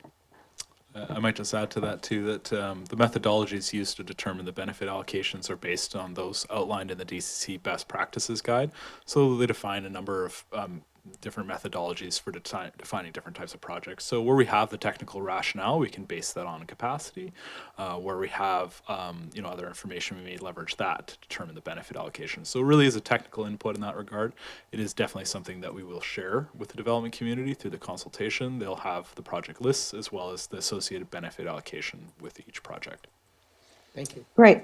Thank you very much for that. And I just have one other question, and it goes back to that waivers and reductions. And I just wondered, given the wording, where would accessible housing fit into that? It could be nonprofit, it might not be. Is there any possibility to give waivers or reductions for the provision of accessible units over and above some base requirement? Mr. Heffernan? Yeah. Through the mayor. So yeah, you have the ability to define what you would consider eligible development, and if it's affordable development for the purposes of being accessible, then it could potentially fall under waivers and reductions bylaw. However, it does have to have an affordability requirement. The legislation for DCCs is quite rigid, I guess, in that regard. It lays out very clearly not-for-profit and for-profit affordable rental housing. So again, you'd be limited to rental housing as well too. However, that's certainly something that could be discussed, and you could look at different I guess options in terms of that definition. So it's certainly something that could be explored through that process. Thank you. Thank you. That's everything, Mayor. Thank you very much. Councillor Watson, over to you, Councillor Green, and then Councillor Appleton. Thank you, and through you, Mayor. Thank you very much for the presentation. Sorry, I'm just going to pull this down. Thank you very much. I just had 3 questions. One, this is a fairly complicated back. Line of sight with the receivers to work. Oh, I see. Okay, sorry. 3 minor points. One is this is a fairly complex concept. Beyond the stakeholders, which are developers and the development community, will you be also communicating with the broader community at large? And the challenge, I think, will be to make it as understandable as possible. That's one question. And the second question was on the third to last page, just above next steps and discussion, the third bullet point under ACCs, under potential waivers and reductions. Could you just provide a little more clarity on what is meant by affordable and special needs housing zoning? And the third issue, I think our challenge in Oak Bay will be defining what affordable looks like. So those are just 3 things that I was curious about. Thank you. Mr. Heffernan? Yeah, through the mayor. Great questions. So going back to the first one, the consultation. So again, we don't typically kind of go into the general public to talk about development cost charges. It's something that if council feels is needed, then we can explore that, and happy to undertake that if desired. But we do typically focus on the development community because this is kind of directly the fees that they pay. We've done consultations in the past, and there's, I'd say probably limited interest from the general public, but again, it's certainly something that with the Direction Council we could look at. In terms of what we mean by the special needs housing and affordable housing under the ACCs. So the ACCs actually have a slightly different, I guess, legislative framework for waivers and reductions. So you could actually look at a few different categories under that. But again, it typically falls under defining what you mean by those. And again, it would be affordable, defining that affordability piece, and then how much you'd want to waive or reduce it. And then I guess defining affordability is subjective in any community in this region. But that's something that you could use to determine, what that waivers and reductions would be. And that's an interesting one. And one of the reasons we actually recommend this as being done through a separate bylaw is because, if you set the bar too high, you're unlikely to kind of, you make the affordability requirement too stringent, then you're unlikely to kind of get many that meet that target. If you make it too easy, then you might have a whole bunch kind of falling under it, and you're foregoing quite a lot of revenue. So that is an interesting discussion. Typically, we start with any existing definitions that the district has applied in terms of what it considers affordable housing, and we would kind of build from there, and that would be a separate discussion with council if and when they decided to undertake a waivers and reductions bylaw. Thank you very much. Thank you. Thank you, Councillor Green. Councillor Appleton? Thank you, Your Worship, and through you to our guests. I'm interested, and I'm glad to see that provision for protective services is factored into this new scheme. Because I think it's highly needed for the district. I'm just kind of wondering how incremental growth or additional community need for protective services is captured within this. And I see that the values associated are unsubstantial. And clearly we need new protective services building, and that's going to be a big topic of discussion over the upcoming years. But we're really going to replace one protective services building with another, protective services building with a similar complement. So how do you capture the expansion and capture the additional need in that type of service in this context? Thank you, Councillor Appleton. Please go ahead. Through the mayor. Thank you. That's a wonderful question. So with respect to the fire and police facilities, this was something that underwent some discussion. There are a few ways of capturing that growth. One of the assumptions that were used in this case was to align that with population growth. So looking at the forecast over a 30-year time horizon and ensuring that the capacity was there was forethought in terms of the capacity of the building to include population growth there. In terms of how that the cost of those of that facility was shared was according to population growth as well. So really a fire and police service is going to benefit existing population as well as the future population. So it does have a benefit allocation that aligns with population growth throughout the district as well. Thank you for that. Councillor Appleton?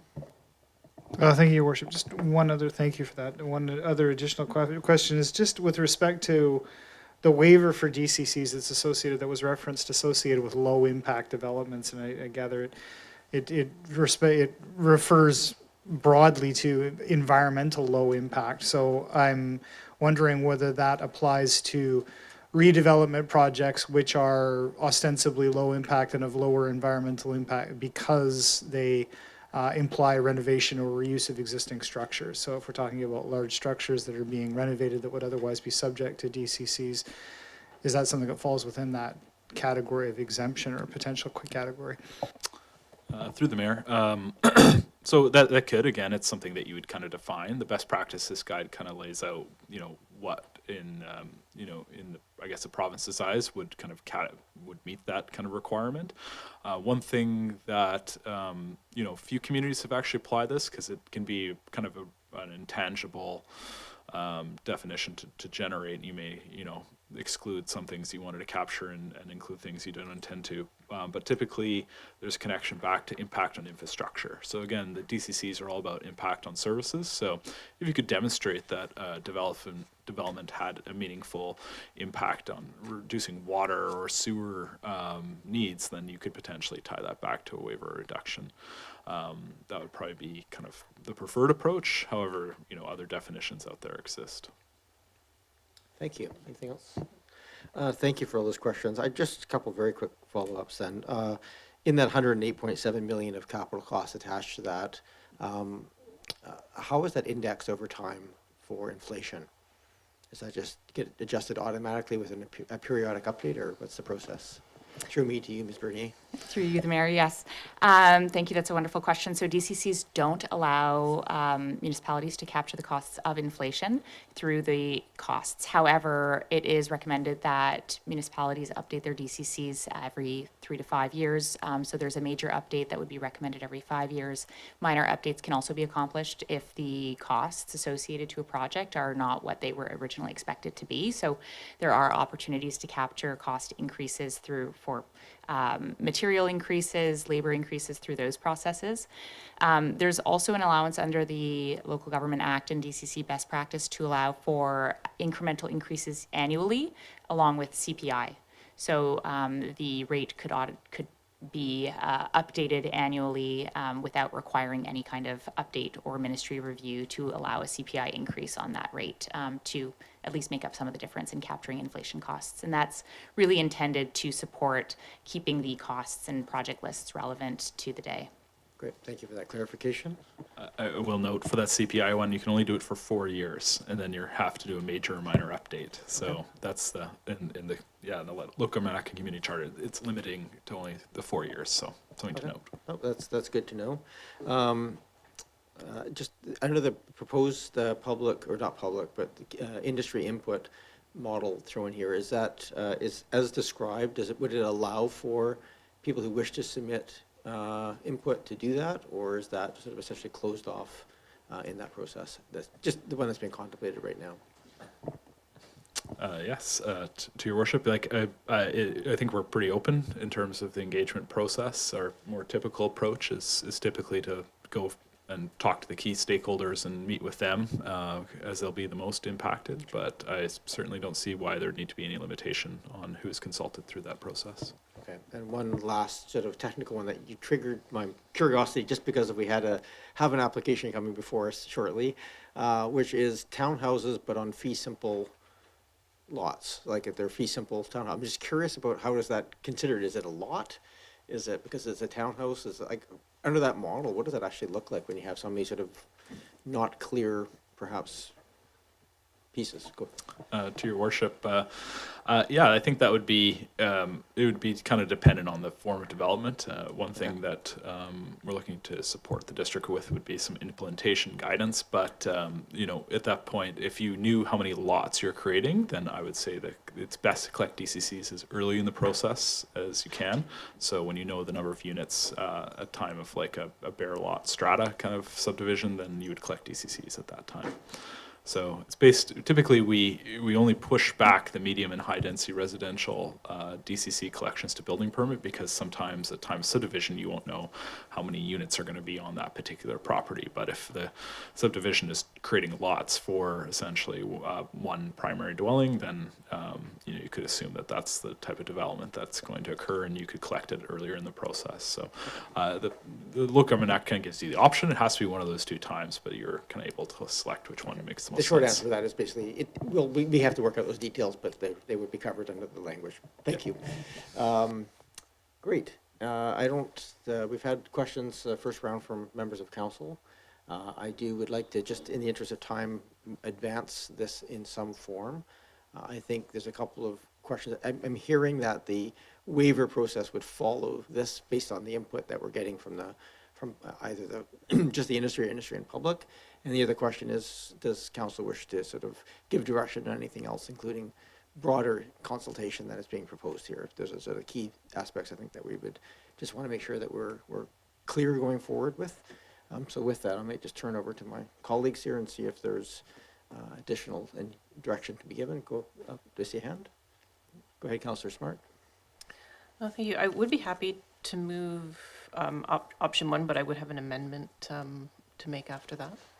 Sure, I think that's the simplest process, is to take the motion as is, and then we can take a motion to amend. Is there a seconder for, thank you for option 1. This is the primary recommendation. I'll go back to you. You have the floor, Councillor Smart. Thank you. This first being just to motivate on option 1 before so I'm very pleased to see this before us. I think this is going to be really important for the district moving forward. I'm generally very much in support of what I have seen in the presentation. I don't find that the costs look prohibitive, except with regards to the garden suites and secondary suites, which I will bring up later in my amendment. So I'm just very pleased to see this going forward, and I don't see a need for adding more engagement above what's being proposed. Thank you. Thank you. I think just in the interest of procedural clarity, it's probably worth, if you wish to make an amendment, to do so now while you have the floor. And if there's a seconder, we can discuss it. Thank you. My amendment is that further that staff provide council with waiver or reduction options for reducing the financial impact of DCCs and ACCs for the construction of garden suites and secondary suites. Thank you. Is there a seconder for that motion? We can second it? Okay. Go ahead, Councillor Smart. Thank you. The reason I'm bringing this forward is because I find the fees quite reasonable for the other typologies. I'm concerned where the addition of an accessory dwelling unit or an extra secondary suite that are often built by homeowners themselves, that the costs will be prohibitive enough to discourage the actual construction of new garden suites and secondary suites in some instances. So particularly with the addition of an accessory dwelling unit, where you might spend $100,000 or up to like $250,000 on a new garden suite, $23,188 would be required for these fees. That's a significant portion. Like in some cases where someone's building a smaller accessory dwelling unit, that's like a quarter of the cost again, just in additional fees when you add the DCCs and the ACCs together under the medium density residential. And I feel like this could impact delivery of the housing that we want to see in our community. And then with regards to, we do have some duplex housing stock in the community. I would hate to see, again, if someone was to do 2 secondary suites in a duplex, that could be a total, I understand, of $46,376. That's a significant amount of money that might discourage someone from going ahead and actually providing that housing in our community. as I say, I'm very much in support of this policy, but where we have that, it falls into the medium density residential category, but it is fairly much in line with the implementation we've just done with this SMOO policy, and I don't want to discourage that housing from happening. Thank you. Thank you. So we're debating the amendment. Can you read the amendment again for benefit of council? Further, that staff provide council with waiver or reduction options for reducing the financial impact of DCCs and ACCs for the construction of garden suites and secondary suites. Thank you. Just for my clarification, I want to get some clarification from staff on what that would look like. So this would move, as I hear that, this proposal would go forward for consultation, but at the time of return of this, there'd be some inclusion of waiver options. I just want to make clear, because what I was hearing was that there might be some discussion around waivers for all multiple different aspects coming back, but maybe not at the same time as this came back. So this would ensure that this specific waiver consideration would be included at the same time as the ACCs and DCCs came back. Just want to make sure I'm clear about what the ask is here. Ms. Lachance? Thank you, Your Worship. I'll take a run at it and then I'll get some help from my friends. Excuse me. So we would proceed with the draft rates as proposed, but we would include dialogue in the materials with developers, and we would also walk them through that the waivers are under consideration. And so that would help us run the parallel track and come back to council with options as the amended motion would be approved today. The other note, just because I don't know the answer, but I suspect it will play a part, is that the growth modeling includes consideration for our current zoning bylaws and what they would enable, and that growth impact to our infrastructure. And so if we were to provide waivers, we would then need to go back to how we perform that calculation to begin with, because if you know, I don't want to oversimplify it, but the denominator would change. And so I just want to make that note for council. It doesn't mean that we wouldn't explore it. It just means that it would impact the program. Please go ahead. Thank you, Anna. Yes, I just wanted to kind of raise a point of clarification too on the waivers and reductions. So again, that's something we can look at. But the Local Government Act is really kind of clear about what those can and cannot apply to. And typically with DCCs, you can't create a waiver reduction or separate municipal assist factor or anything targeting a specific land use type. Everything kind of has to be treated the same. So it would be difficult to kind of just target one use, say garden suites, within that. But you could look at it through the broader definition. Again, waivers and reductions can only apply to not-for-profit or for-profit affordable rental housing. So you'd have to kind of look at it through that lens and through that definition. And unfortunately, the legislation is really rigid. Like there isn't kind of exception to that. So just something to consider and clarify in that, but certainly something we'd be happy to explore. And there's, you know, again, there's a latitude in terms of how those definitions could be crafted, but we wouldn't be able to apply to one specific land use typology. So just so I'm clear, if the motion passes right now, basically what would come back is options for how that might be implemented under the limitations of the Local Government Act. So it may come back as not possible, or it may come back as here's the options you would have for implementing that and the impacts. Okay, thank you. Satisfactory, Councillor Smart? Please go ahead. Yeah, thank you, through you, Mayor. And perhaps I misunderstood some of the clarifications earlier. I'm wondering if I need to be more broad in the motion and actually strike the words waiver and reduction and just come back with options. I guess I'm just looking really for any ways to not impact the creation of this, what I would call low density housing typology that we've just set forth with. Yeah, is it too specific to add the terminology waiver or reduction? Should we simply leave it as options, or is it clear enough? Give staff a moment to confer on this. Ms. Lachance, oh, go ahead. Through the mayor. You could look at different options. You know, other communities have looked at something like a grant program, for example, where you just kind of give them the grant and aid in lieu of DCCs. That would require, like, you know, creating a grant program, administering it. You'd also have to be, I guess, there's requirements under legislation or kind of what you can give grants for, right? So it can't be like assistance to business and things like that. So there could be other potential, I guess, roadblocks in that, but that would be kind of like an alternative mechanism beyond the waivers and reductions. But yeah, the waivers and reductions is kind of the tool given, in legislation for DCCs, but I guess council has the ability to create a grant program if it wishes for certain types of uses. Thank you for that. Ms. Lachance, did you wish to add anything else to that? Nope, that's fine. Thank you. Councillor Smart, you still have the floor. Thank you. Just hearing a little bit more that if the seconder would be willing to also strike the words waiver or reduction and just keep it at options, just to keep it open, I would like to amend the amendment. Sir Appleton as the seconder on that one, so I know 2 hands went up, but that was what I should have noted. So you're amenable. So could you read out again as the amendment cleanly? Further, that staff provide council with options for reducing the financial impact of DCCs and ACCs for the construction of garden suites and secondary suites. Satisfactory? Okay. So that is an amendment motion on the floor right now. Councillor Green? I really appreciate the intent and the spirit behind your amendment, but I'm concerned that I think it was clear that you made clear the legislation is pretty rigid.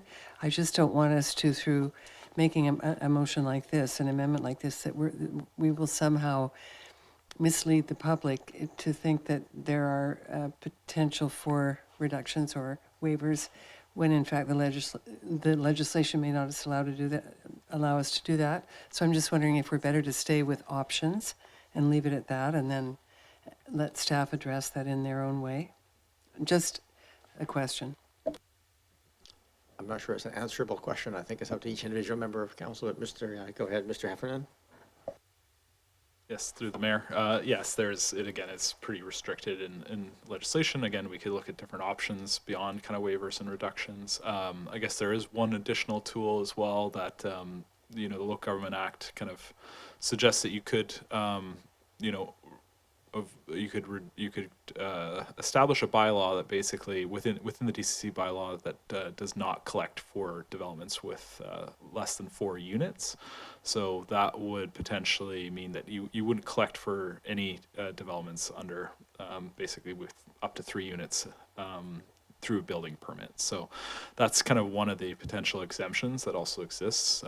I didn't note that earlier, but it is one particular option. However, it would be something that applies generally. So again, it wouldn't just impact garden suites and secondary suites. It would impact any development with 3 units, basically less than 4 units. So it's a little broader ranging, but that's something that typically is noted in as exemption. So in the bylaw, we can choose to include that exemption or not.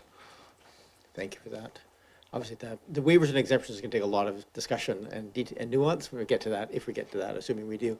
Anything else, Councillor Green? Councillor Patterson?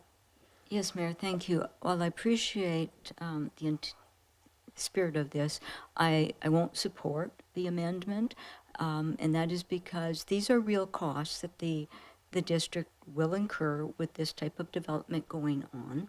And while I appreciate that things like garden suites may be developed not by developers, but by owners who wish to develop them, there's still real cost to the district. And if it's not borne by the person doing the development, then it has to be borne by the entire municipality.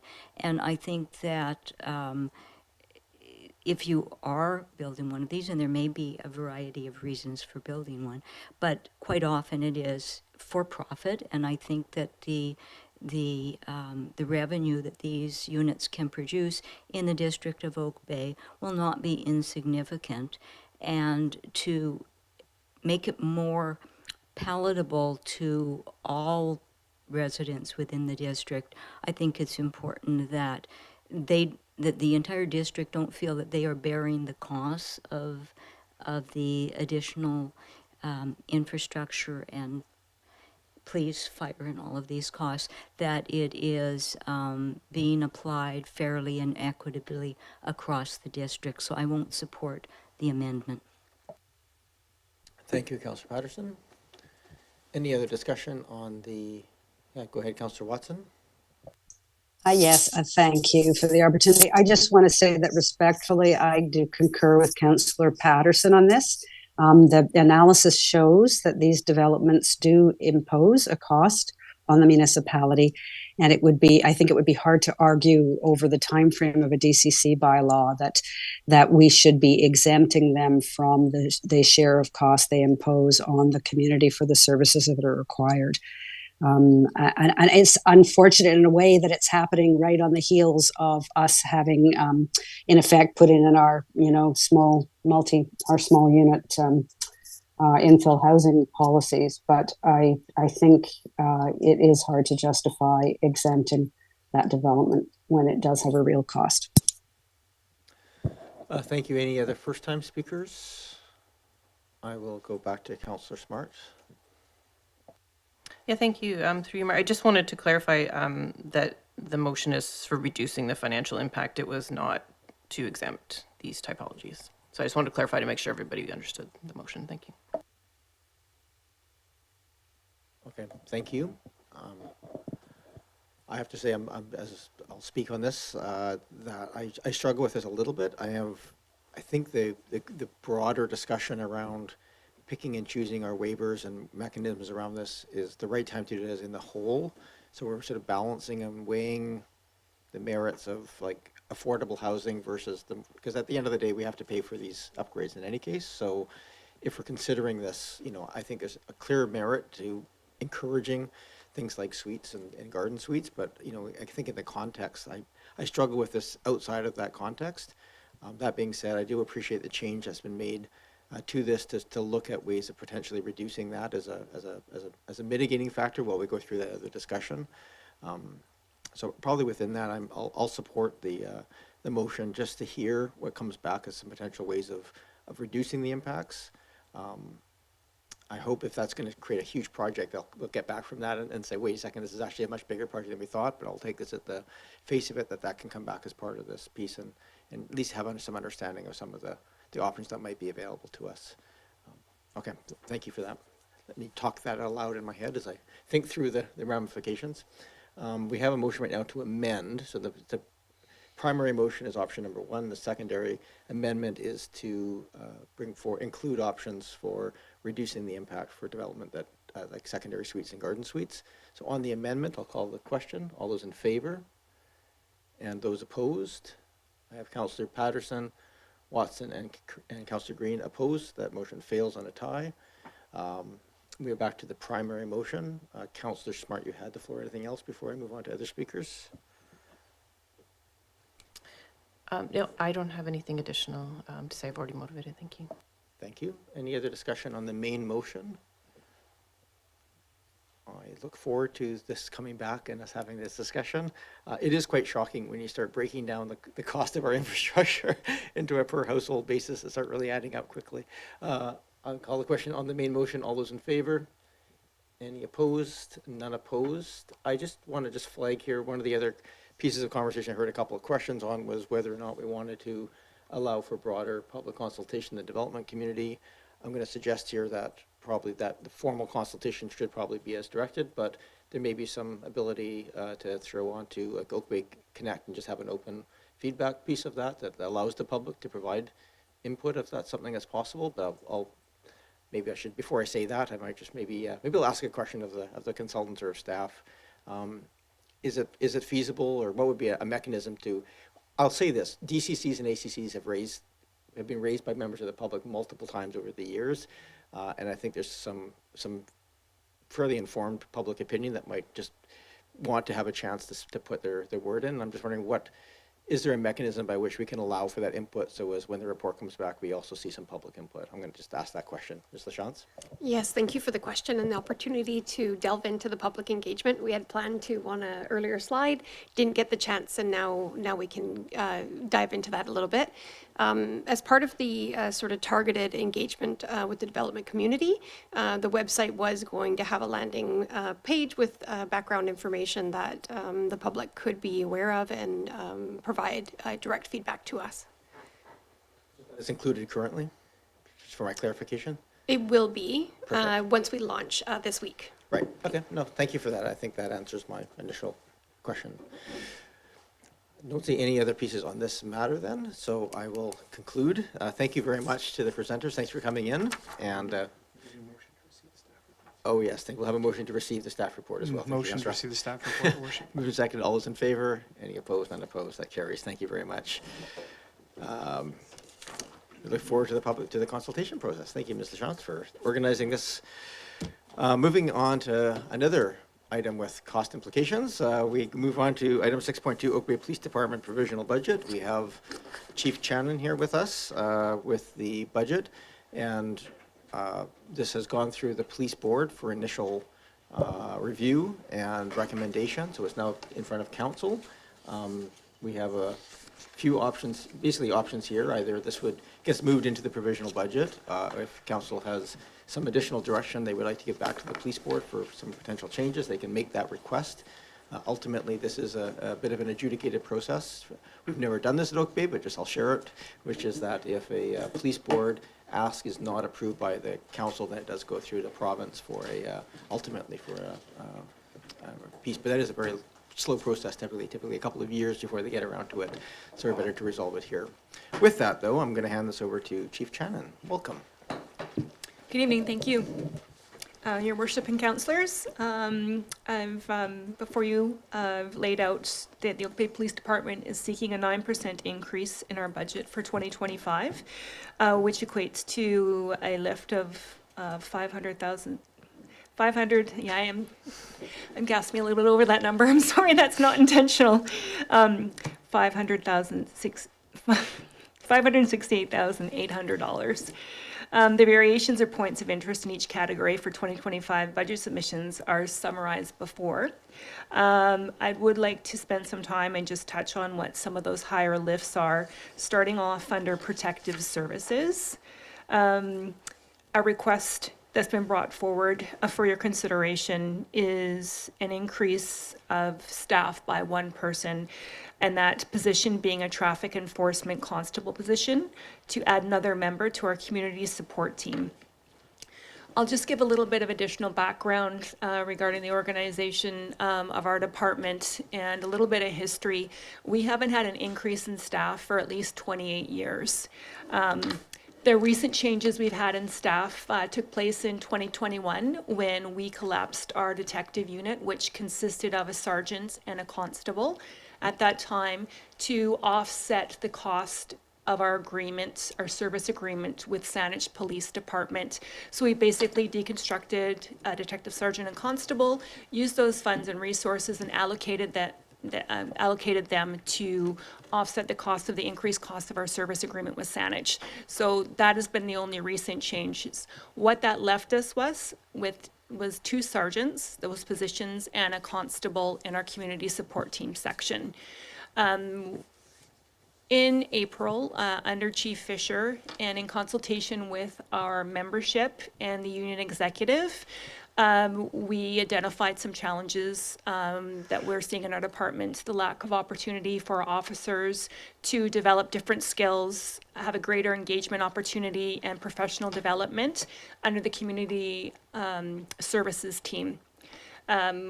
Also addressing a challenge for our constables, which right now make up 17 of our 25 members, that their opportunities are strictly patrol.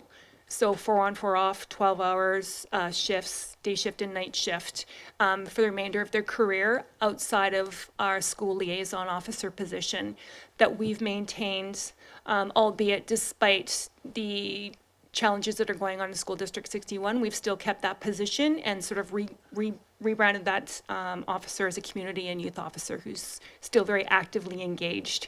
The association and the membership and the executive, realizing that we really didn't suit our organizational chart to have 2 sergeant positions and a constable there. So we brought our heads together, made some focus on reducing the rank of the sergeants and essentially creating 2 constable positions out of that. So instead of having 3 officers in our community support team, 2 sergeants and a constable, we've re-envisioned that for a sergeant and 3 constables. A constable is focused on community, which is essentially would have been the sergeant position, a constable focused on community and youth, and the position I've referenced here and where the cost driver is a traffic enforcement focused officer.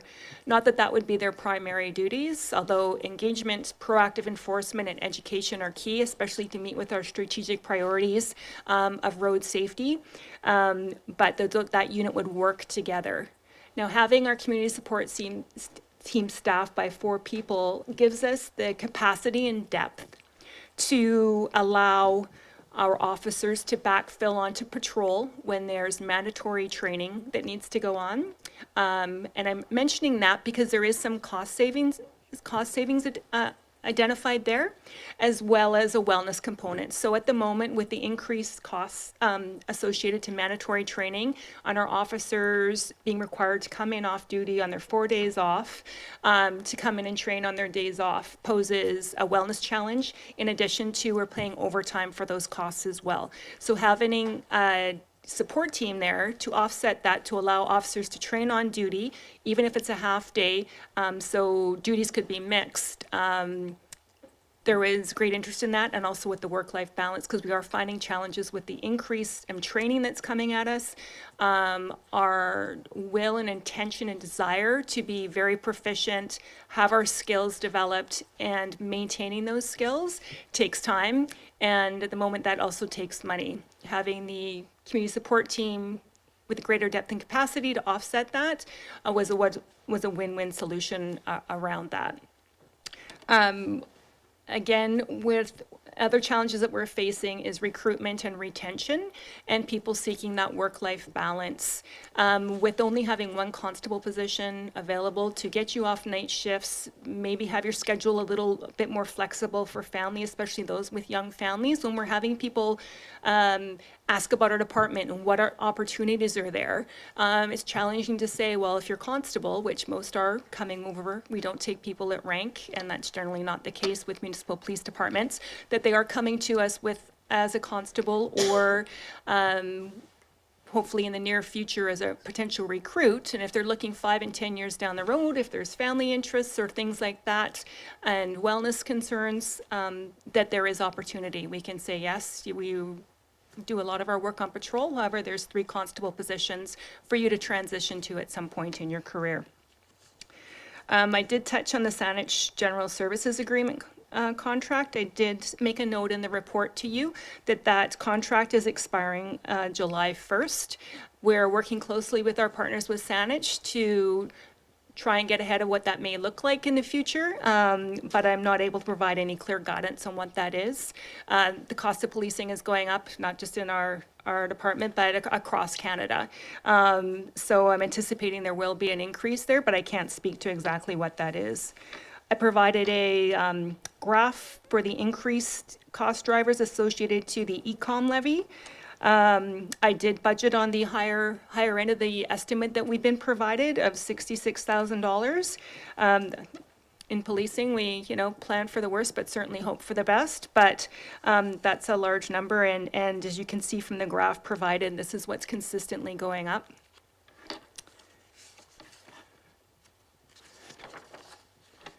I've outlined some additional equipment requests that we've had there, and also some computer software that's hopefully going to identify greater capacity or an ease for our support staff to manage through the software, that we're spending quite a bit of time and resources with staff working through some things that are paper-driven and some manual processes that hopefully that will increase some efficiencies, and there'll be some cost savings there as well.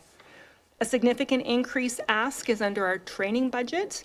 Historically, we've been fixed around $50,000 for our training budget. The ask this year is considerably higher, with an additional $61,000 being asked approximately. With that, it's also been least 28 years since we've sent a recruit to the Justice Institute in British Columbia. So that's someone we've hired essentially off the street, identified that you fit what we believe our police department desires, and we send them for training. Those costs have gone up significantly for everybody in the province, and there is a challenge right now even just getting the seats at the Justice Institute.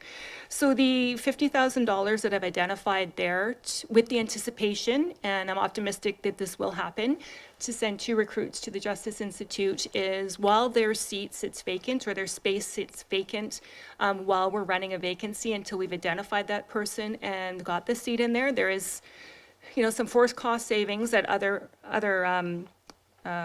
impacts, but their wage starts at a much lower level while they're there. So you're hired before you go there. You're being paid considerably less than what a regular fully trained police officer would be. We're responsible for housing and per diems and meals and things like that, uniforms.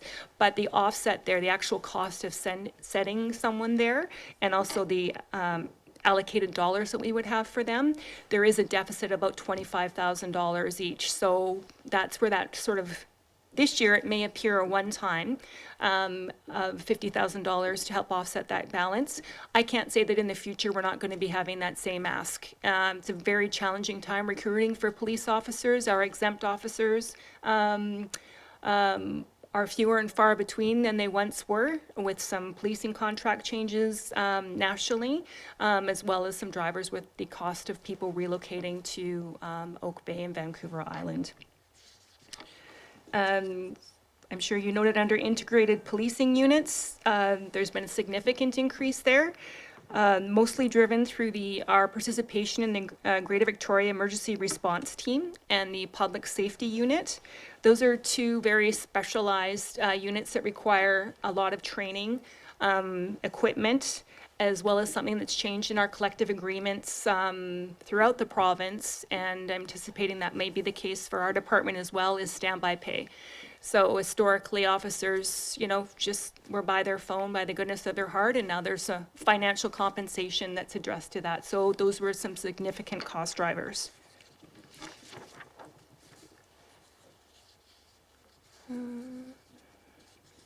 One other note, which is about an increase of $90,000, is the ending of our contract of police dog services with the Royal Canadian Mounted Police.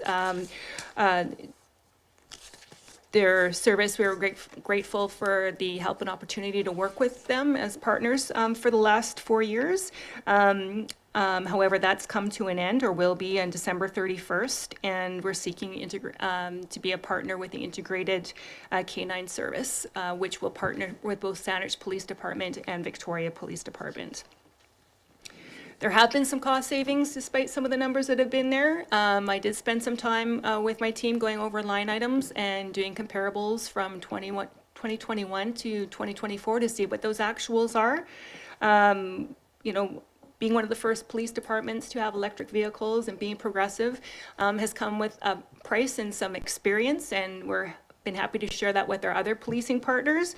But year over year, we're able to look at our fleet, and it's at least a $10,000 savings per year in fuel costs, maintenance for each vehicle that we have. So I'm anticipating a purchase of another vehicle in 2025 that 5 of our 7 vehicles will be electric. There are some challenges moving into that realm. We're hoping that in this coming year, there'll be a product available to us, the Chevy Blazer, fully electric vehicle, but it comes with a police package. Because what we've been faced with extra costs moving to EV is having some of the material not available to us, or going to having to replace whole seats because our vehicles have come with cloth. So now we need something that's a little easier to clean. Just for an example, doing modifications, one of our police vehicles doesn't actually have a cage, which is the plexiglass panel in the vehicle, so we can't transport members of the public safely without that being there if we've got them in our custody. So I think the rest of the world is caught up to Oak Bay and the car dealerships and industry as well. So I'm optimistic that the Chevy Blazer with a police package will be available at the end of 2025. But I'm reluctant to move forward without a police package just because of some of the challenges we've had. We've explored the best two options so far, the Mustang and the Lightning. Both have some plus and minuses, but our department's committed to keep following through with that and see what those challenges look like now that we are moving towards 5 of our 7 vehicles being electric. Chief Shannon, I'm just going to ask if you can wrap it up because we have, I just want to get a chance to questions and then we can get to the matter at hand. I will, through the chair, I'll leave it to council for any additional questions or clarification that you may require. Thank you. I do appreciate that this is actually a good opportunity for the public to hear some of these things. I know the police boards are open to the public, but they don't have as much attendance. So thank you for that. Are there questions for Chief Shannon? Councillor Patterson and then Appleton. Yes, thank you, Chief, for this. There's always, you realize how much goes into the policing when you read all of these categories. I'm just wondering with regard to the electric vehicles, I see them all the time, and I know especially the Lightnings, they're quite large, they're not quite as maneuverable, they don't look, although they're larger sized. But I guess I'm wondering with the fire department fleet and the police fleet, if they're and they all have to be plugged in now. So I'm wondering what the capacity like is for the emergency generator, and if there's any plans perhaps to investigate different options, but like solar powered options or whatnot, or would that be something that would be pending feasibility on a whole new protective services building? Thank you, through the chair. I believe Mr. David Graham is in the room. Thank you very much. Right. I will speak to what our current capacity is for backup generator if there's a power outage. At the moment, we just have one charger that's attached to our building that we have access to. We've also have passes to the municipality if the electricity's on here for us to fuel up here as well. But at the moment, we just have one, which is, causes some concern. But I believe the district and staff is working diligently to try and identify what that will look like for in the future for a generator for backup purposes for both fire and police. Mr. Graham? Thank you, Your Worship. Just to expand on that a little bit, the 2 chargers here are on an emergency generator for a kind of a workaround, but we are going to be putting together a project request for funding for 2025 that would include a new emergency generator that would pick up the EVs. Obviously, we have enough power in terms of line voltage right now to charge up to 7 vehicles, but if there's a extended power outage, we obviously lose that capacity. So an emergency generator is probably in the range, a ground-mounted one is in the range of $270,000 to $300,000, and that would give us the reduced risk of having to deal with something like that. Thank you. Councillor Appleton? Thank you, Your Worship, and through you to the Chief. Chief, thank you very much for your presentation. I just wanted to get a little bit more information just about the integrated policing units. And as you mentioned, there's a fairly significant increase in the integrated policing units. And does the police board receive a fairly detailed breakdown of what those cost drivers are? Like, we're seeing it sort of as a bulk value here, but I'm just kind of wondering exactly what the main components of that are, and does the police board have the ability to review those things? Through the chair. The police board has seen the same memo that you've had here, unless there's specific questions or we're invited to delve in and provide additional information. We can have access to that information if and when requested. However, Deputy Chief Chris Rice sits on each of the joint management teams for each of these integrated units, and he's responsible, along with other deputy chiefs, with members that are part of the integrated units to sit and go over a detailed budget, and they report to area chiefs. So there is a lot of scrutiny at the deputy chief level with the joint management teams, their presentation to the chiefs, and then our agreement to support those JMT budgets or those integrated policing unit budgets. But I'm more than happy to provide additional information if needed there. But I will speak to that the cost drivers across the board, namely are the equipment, specified equipment, especially for GVERT and public safety unit, the changeover and the requirement for training those members on those teams in the specialized units, and the increased overtime costs for the standby pay. Thank you. I might just add two very quick things to that. One is when people leave integrated units as well, hence the additional cost falls on the remaining members, which is happening right now. As you heard some of that in the news. The other aspect of this is there is a regional integrated police unit regional governance council, which is set up by the province. We finally got that finished about 4 years ago, and it's set up as a way for the mayors to get together and have a bit of oversight, but there is no direct financial oversight. So the question of integrated unit and regional police unit oversight is actually a topic of discussion with the province right now, and is being looked at. So I just want to share that because it is a bit of a gap in terms of direct oversight. Of civilian oversight are those integrated units. Thank you. Thank you, Your Worship, and I appreciate that clarification because that's sort of at the crux of what I'm getting at here is that I see costs. The chief is describing escalating costs being driven by this external body, or well, not external body, but external to Oak Bay PD essentially, and not being. It brings me a little bit of pause to not be able to get, there's half a percentage, or a significant percentage change in tax increases driven by that component alone. And it makes it challenging for me as a councillor to explain to the public what exactly that's being used for. And so it does bring me some pause that the Oak Bay Police Board is not being provided with an itemized breakdown of those costs when asked to being shouldered that percentage of that. And so I appreciate that comment on governance. And just to pick up on something you mentioned, Your Worship, so it's either a question for the chief or for you as chair of the board. You indicated that potentially certain municipalities are withdrawing. Is this integrated policing model, are components of this, such as GVERT, are they mandatory?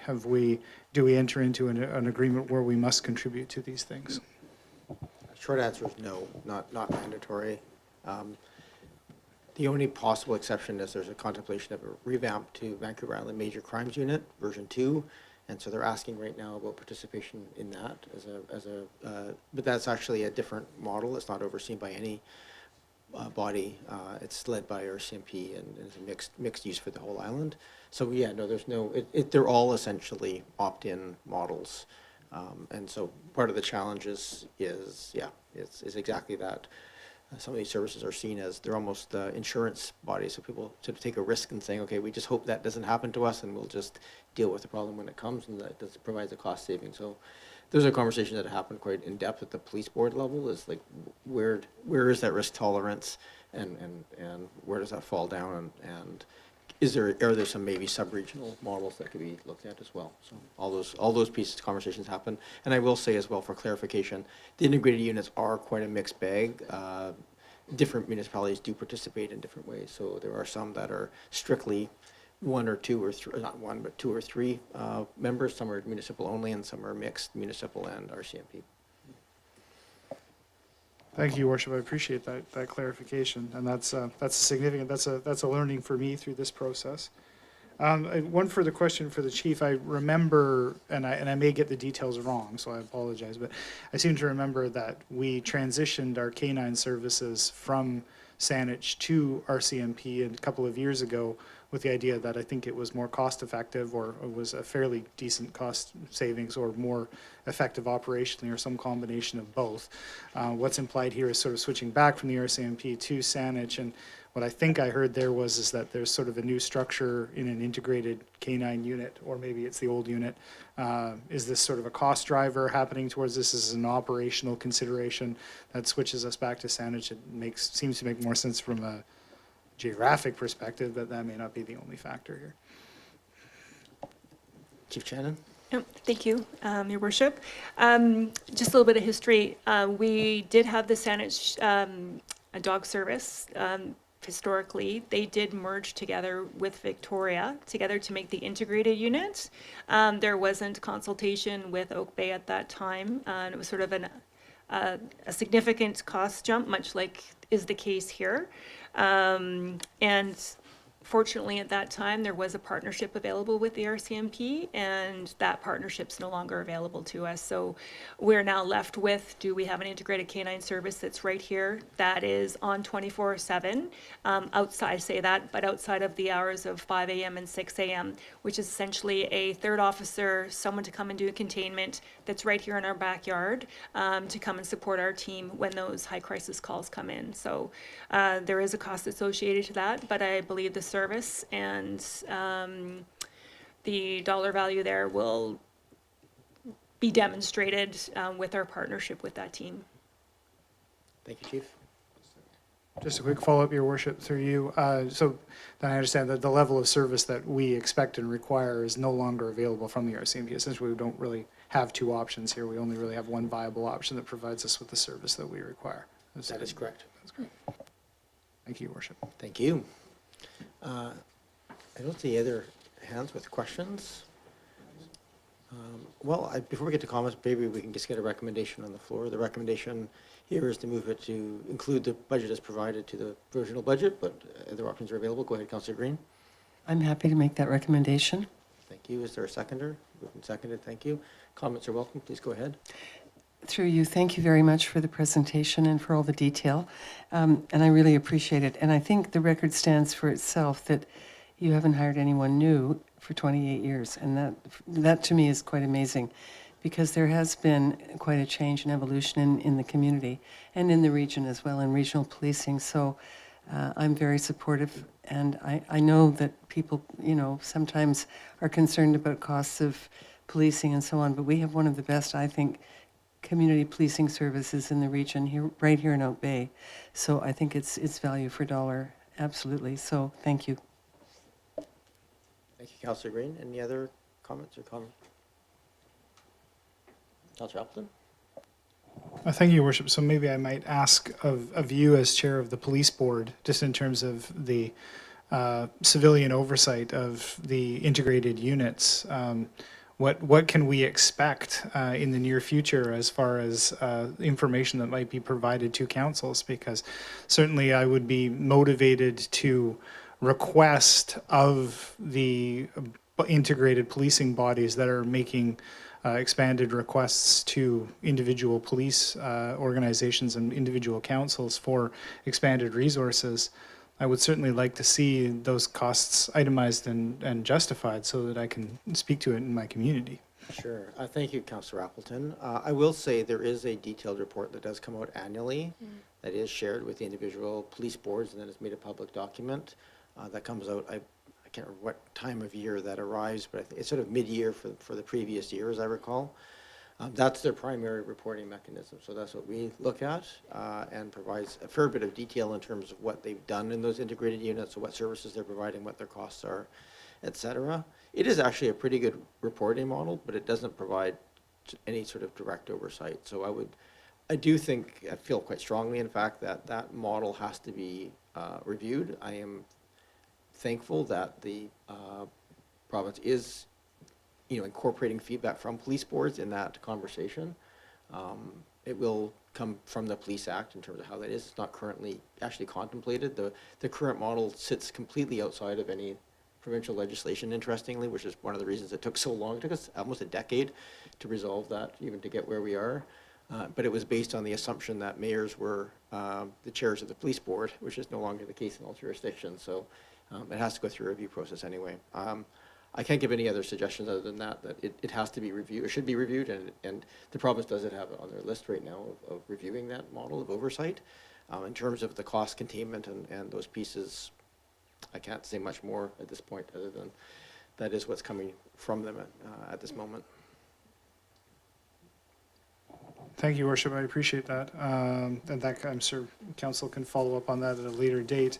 I guess I would also take this opportunity. I would be remiss if I didn't comment once again on the ever-increasing costs of e-com service delivery and how much that brings. You know, again, this is a very difficult increase to justify in the community. I know that there's been many concerns raised about, you know, the level of service with respect to the expanding costs required. So, again, it does bring me a certain degree of pause about the sort of the ever-expanding ask on the e-com side of things, which I have not heard, and I will be corrected if that's the case, but I have not heard it be associated with a significantly expanded or more detailed service package being provided to the citizens of Oak Bay. So, You probably wait a while to hear for that comment.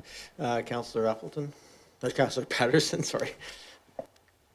Thank you, Mayor, and interesting comment by Councillor Appleton, but I just want to backtrack a little bit to the integrated policing units, and if there is a change in the structure, and if we have two members withdrawing in addition to understanding the services that are provided, it would be good to know with two withdrawing from the integrated, what services will be eliminated in that structure. So I think that's perhaps something also that when that information comes forward. I will just touch on ECOM, and because of course I'm liaison to CREST, and ECOM and CREST face the same difficulties, and that is a lot of the structure for the funding was based on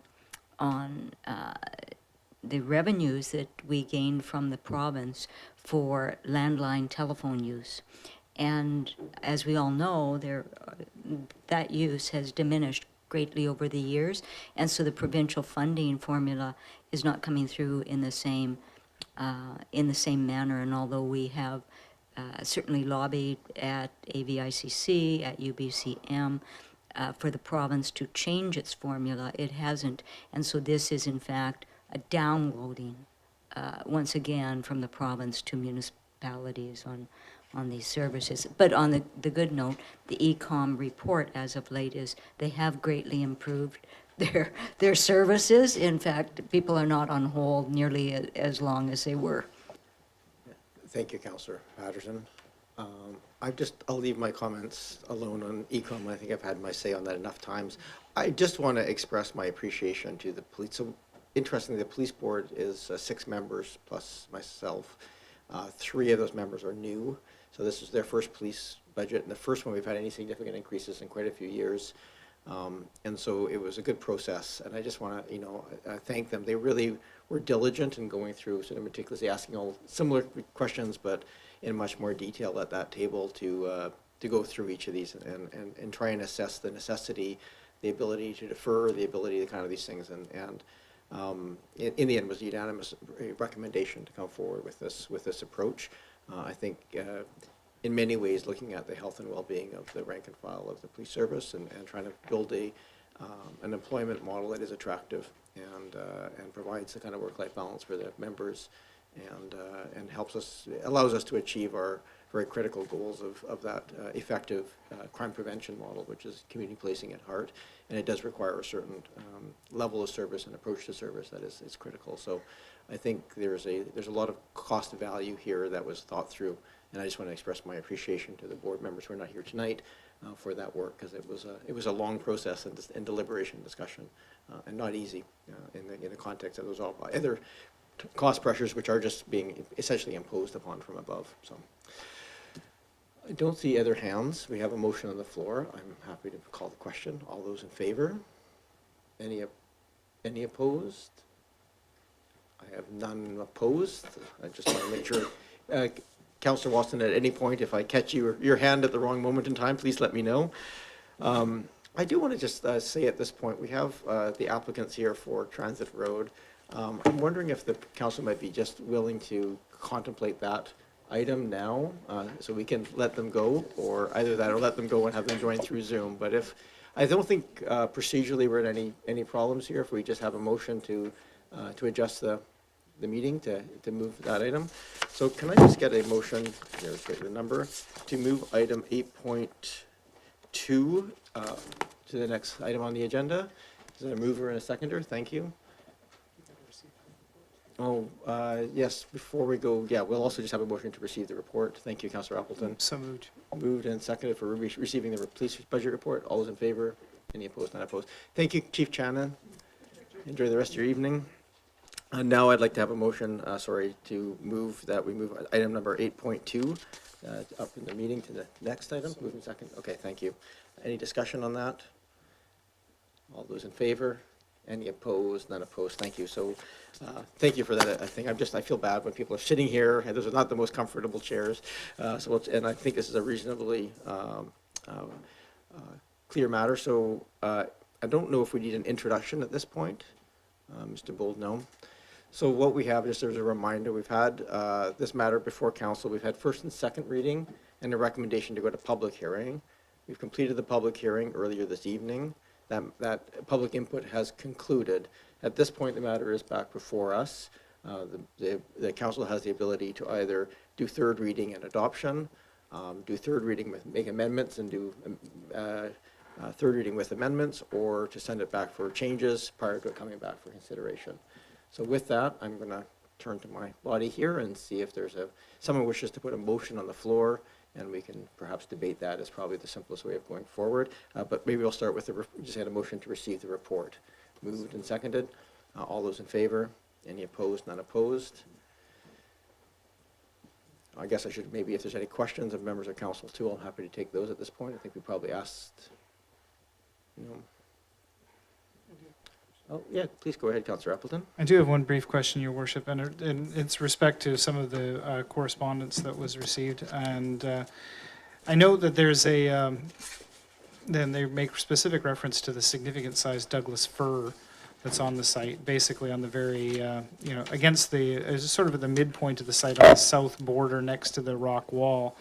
It's intended, as I read the site plan here, it's essentially immediately adjacent to Unit 3 of the townhouses and is slated for removal. And I'm just wondering what, how was this evaluated in order to try to retain that tree? I don't have an arborist report in here, and so I don't see any sort of evaluation of the health of the tree. So I'm just wondering what consideration might have been made to that significant tree. I'm going to just go to staff first if they want to answer, and then I'll go to the applicant if that's appropriate. Mr. Bull? Yeah, thank you, Mayor. I would need to double check the file. I would think we would have had an arborist assessment. So while I look that up, Almost maybe certainly the would have, applicant but has I'll go further to the information. applicant to give the explanation. Please go ahead. Thank you for the question. Oh, sorry.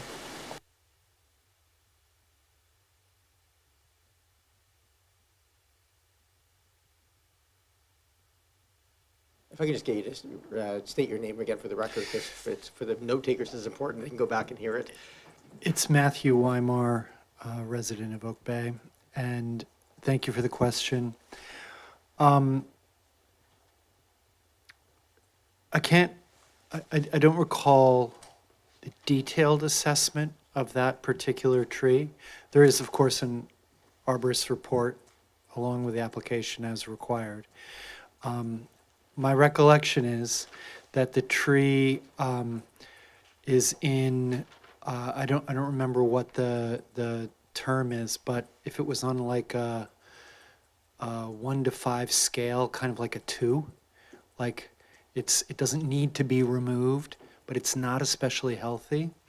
And so one of the issues is there's going to have to be a trench coming up that south side of the southernmost townhome to bring the water up to the existing house, because the water line currently comes up from transit sort of through what will be the middle of hopefully be the middle of the structure, the new structure. So it has to come around. So when you dig a trench that's deep enough, you're getting very close. And the arborist agreed that it could be removed, considering the health of the tree and the proximity to, you know, to the tree. So, I'm sorry, I misspoke. The health of the tree is actually regarded as poor.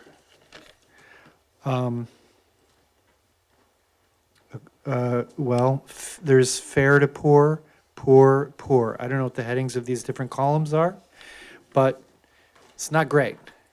And so we actually looked at running the services around the north side of the building. And to be perfectly honest, I don't completely remember why that wasn't feasible, but the information we got back was it's really not feasible. You need to go around the south side. So we did look at this, and this is sort of how we ended up with consultation between the engineer and the arborist and ourselves.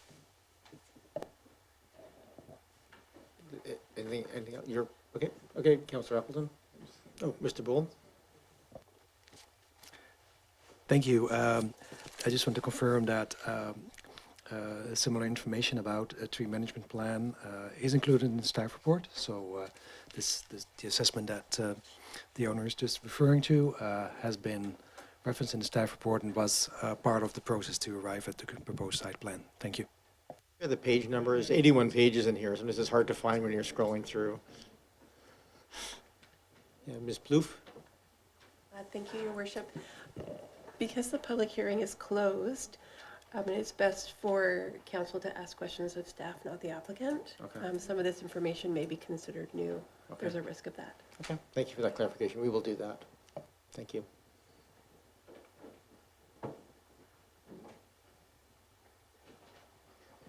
Mr. Bull, do you have access? You're doing the same thing we are, I think, just scrolling through trying to find the... That's right, Mayor. Thank you, Mayor. This is on page 298 of the agenda package, or page 6 of the staff report, under the header tree impacts. Thank you. Is it under the Heritage Revitalization Agreement bylaw or the Heritage Designation bylaw? I guess to be under the Revitalization Agreement.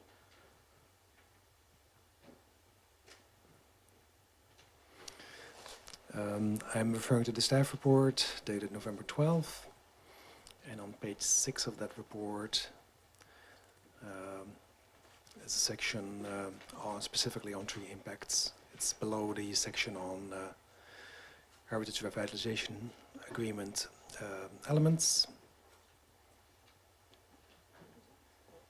Let me see, I can read it out. Some loss of the trees will result from the proposed townhouse development, and a detailed landscape plan was prepared by Small and Rossell landscape architects, and it illustrates significant landscape planting, including the addition of new Gary oaks. And the second paragraph does reference the following. The applicants have submitted a construction impact assessment and tree management plan prepared by Telmac Urban Forestry Consultants Limited, which notes that the proposed plans will require the removal of 6 on-site bylaw protected trees and 2 non-protected trees. Thank you. Thank you, Mr. Bull. Councillor Appleton. Thank you, Your Worship, and thank you to staff for the specific reference. I guess it would be useful for me to have either the consulting arborist report included, as it sometimes is in these types of packages, or the opinion of the district arborist, because in this case the condition of the tree, I think, is germane to the discussion. So. Clearly, this describes the removals, and that's appreciated, but certainly it makes a significant difference, at least as far as my review of it, as to whether or not the tree is in very poor, in poor condition, or and the impact is, therefore potentially attenuated as compared to a fully healthy tree. And that would be especially the case if we were talking about, sort of specifically bylaw protected trees such as Gary oaks, which are specifically referenced in our tree bylaw. So I guess I'm looking for that specific description that's been referenced here as far as the health of that individual tree. But I think we can move forward, Your Worship. Thank you, Councillor Appleton. Are there any other questions? If not, I'll seek a motion to give some direction here from council.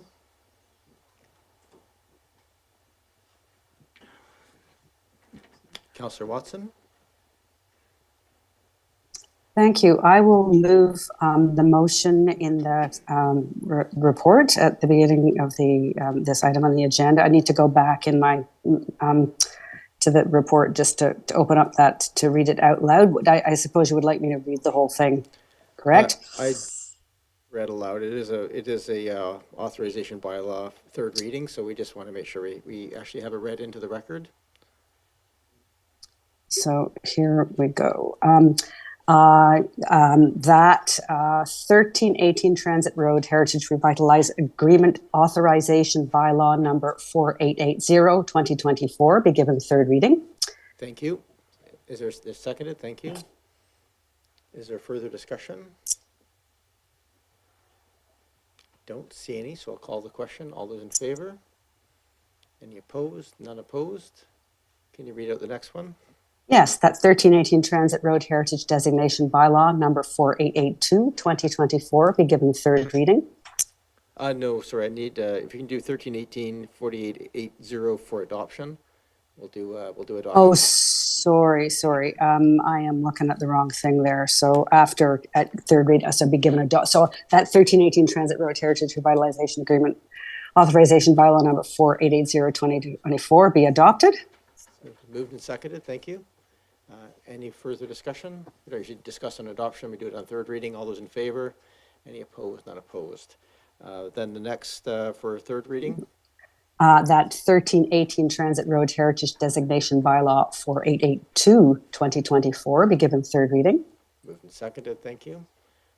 Any discussion? Not seeing any, I'll call the question. All those in favor? Any opposed? None opposed. That 1318 Transit Road Heritage Designation Bylaw number 4882 2024 be adopted. Moved and seconded, thank you. All those in favor?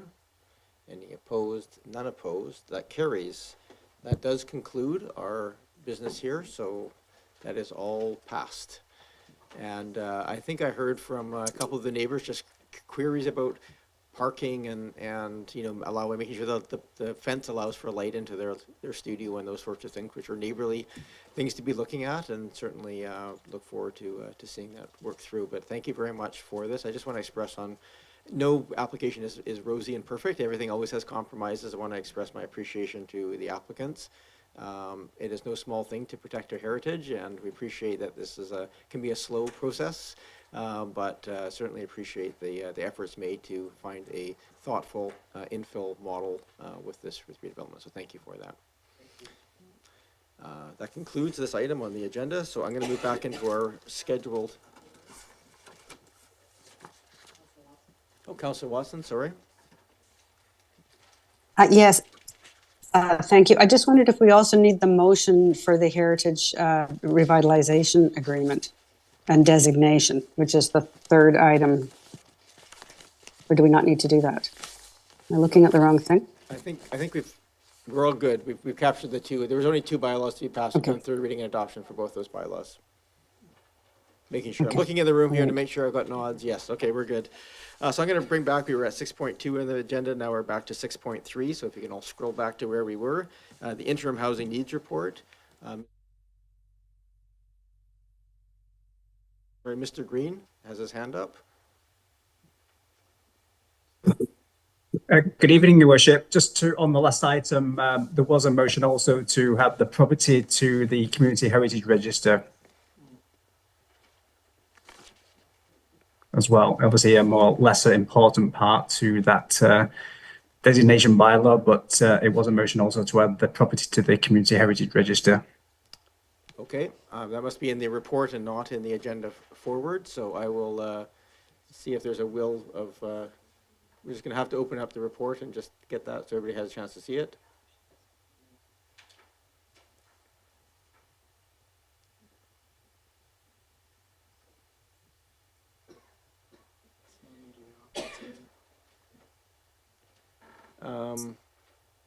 It is, so under the recommendations for the revitalization agreement for 1318, so this is the second part of the motions read out. Oh, no, the first part.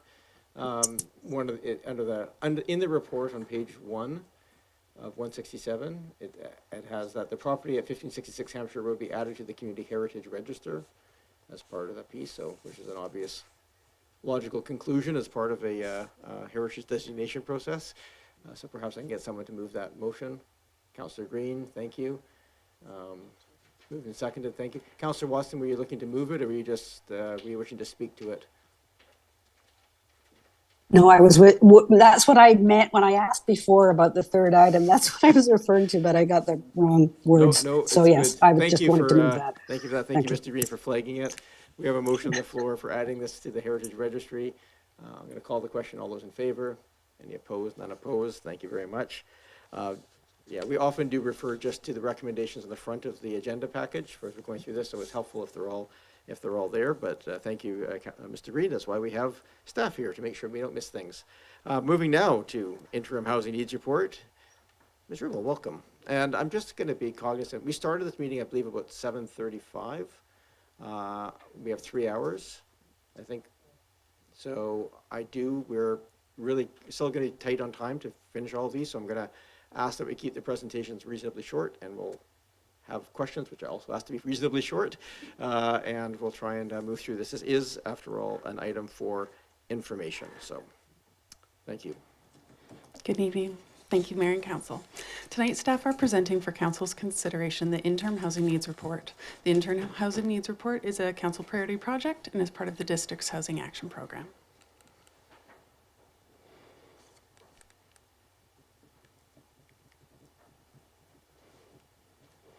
Brief outline of the presentation for this evening. So what is a housing needs report, the 5 and 20-year housing need projections, and the relationship to the OCP and the zoning bylaw. At a high level, the Housing Needs Report describes the current and anticipated housing needs within the community.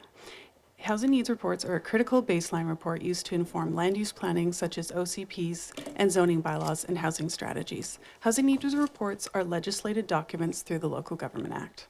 The district's first H&R was received by Council in February of 2020. Tonight, we present the Interim Housing Needs Report for Council consideration.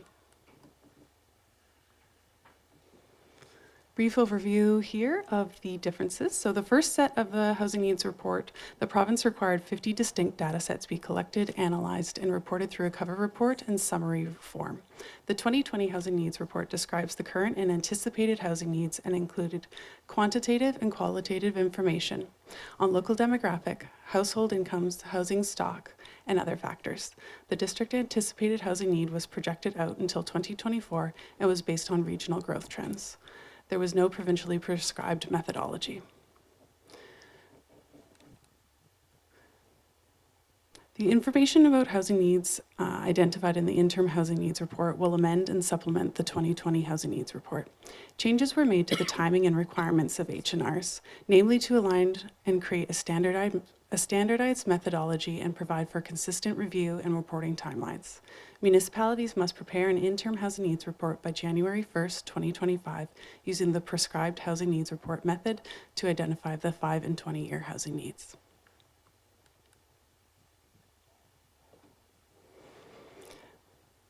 The Interim Housing Needs Report is presented in Attachment 1 of the staff report and includes 3 required elements of housing units, actions taken, and a statement about the housing needs in proximity to transportation infrastructure. The next 3 slides provide an overview of these required elements. The 5 and 20-year housing needs have been generated using the BC Housing Needs Report calculator and in accordance with the Housing Need Report method technical guidelines. Outlined in yellow are 1,215 units identified as the 5-year need, and outlined in red are 3,761 units identified as the 20-year need. The number of 647 units from the year 2019 to 2024 in the 2020 Housing Needs Report are primarily based on regional trends and projected growth, whereas the components of the Interim Housing Needs Report quantify the existing deficit in the housing supply and contemplate a longer timeline. Here's a summary list of actions taken since receiving the 2020 Housing Needs Report. A number of these projects are part of the Housing Action Program, which combine council priority projects related to housing while also responding to provincial housing mandates, and share the goal of increasing housing supply, creating a more diverse housing choice over time, and contributing to more affordable housing. More details on each of these programs, projects, and initiatives can be found in the Interim Housing Needs Report. Here's a summary list of regional policy documents and district bylaws that identify the need for housing in close proximity to transportation infrastructure that supports walking, cycling, public transit, and alternative forms of transportation. At a high level, these policies seek to coordinate land use and transportation so that residents do not have to solely rely on travel by automobile to meet their daily needs and provide for enhanced transportation choice throughout the region. More details on these plans, policies, and bylaws can be found in the Interim Housing Needs Report. The provincially legislated cycle, introduced last year through changes to the Local Government Act, is intended to be proactive in nature to ensure that the statements, maps, and land use designations permit the number of housing units needed over the next 20 years. This slide provides an overview of the associated timelines. So January 1st, 2025, an Interim Housing Needs Report must be received by Council. December 31st, 2025, an updated OCP and zoning bylaw to align with the 20-year need. December 31st, 2028, a full Housing Needs Report update must be received by Council, and 5 years every thereafter. December 31st, 2030, a 5-year review of OCP, and every 5 years after. At the September 23rd Council meeting, Council approved the project sign-off for the CPP 75, complete mandated 5-year review of the OCP, and CPP 76, complete mandated pre-zoning to implement the updated OCP. The staff report and accompanying project sign-off carefully considered the legislative framework. Here we're just providing a brief reminder about what that relationship to the OCP and the zoning bylaw updates that we can anticipate. As part of this review cycle, the first updates to the OCP and zoning bylaw over 2024 and 2025 will focus on legislated requirements by developing and implementing a land use and growth management framework that responds to the 20-year housing need. It is important to note that increased residential density will not only be directed to existing villages, commercial areas, and multi-unit residential areas, but also to infill opportunities within neighborhoods, ensuring the provision of community amenities to keep services close to residents. Here's just an overview of the recommendations. Thank you for listening. This concludes the presentation, and we're here if you have any follow-up questions. Thank you very much. Turn to Council, looking for, are there any questions? Councillor Appleton? Thank you, Worship, and through you to staff, thank you very much for this. I have a question. Just with my question focuses on and I appreciate the content in the report that speaks to, and there's a pretty comprehensive breakdown there. I'm just wondering whether or not both the housing target and the methodology established in the Housing Needs Report are both directives from the province. And so I'm wondering, and recognizing that not every municipality, not every community has a housing target order, we just happen to be on that list. Do we know, or do we have any further information about how a future, a new housing target order, should we be issued one in 4 years' time, is it expected to harmonize with the Housing Needs Report numbers? These seem to be sort of two numbers that move independently of one another, and how will the housing target order, this is blue skying stuff because we don't know whether or not there will be another housing target order after that, but have we heard anything from the province about how these two things might align in the future? Ms. Rimmel, you can have Mr. Bull. Yeah, thank you for the mayor. Thank you for that question. We don't have any answers to that, but the province was deliberate, though, when they assigned the housing target order to us last year. They definitely were specifically looking at an assessment of housing needs. At that point, I think it was an earlier iteration of what they currently require everybody to do. So, yeah, it would what it remains to be seen how that what happens in the future. Thank you. Thank you. Councillor Smart. Thank you. Through you, Mayor, to staff. My question is just around imagining how this is going to play out with the OCP, knowing the limited amount of scope that we currently have with the OCP. And I guess my question is, if we're looking at asking the community to envision where they want 3,761 units in their community, are we going to be able to have discussions around the extent of urban village centers as well as the height of urban village centers, and like how much can we get into the local area planning given the current scope? And if we can't get into that kind of conversation around our urban village centers, how are we going to pre-zone? Thanks. Sure, Mr. Bowl, are you talking about conversations with the province, specifically on that? Is that the question? No, thinking of the OCP and conversations with our community, because I'm imagining that that OCP that will use, like the result of having this information now is that we'll be able to use this in our OCP to do our pre-zoning.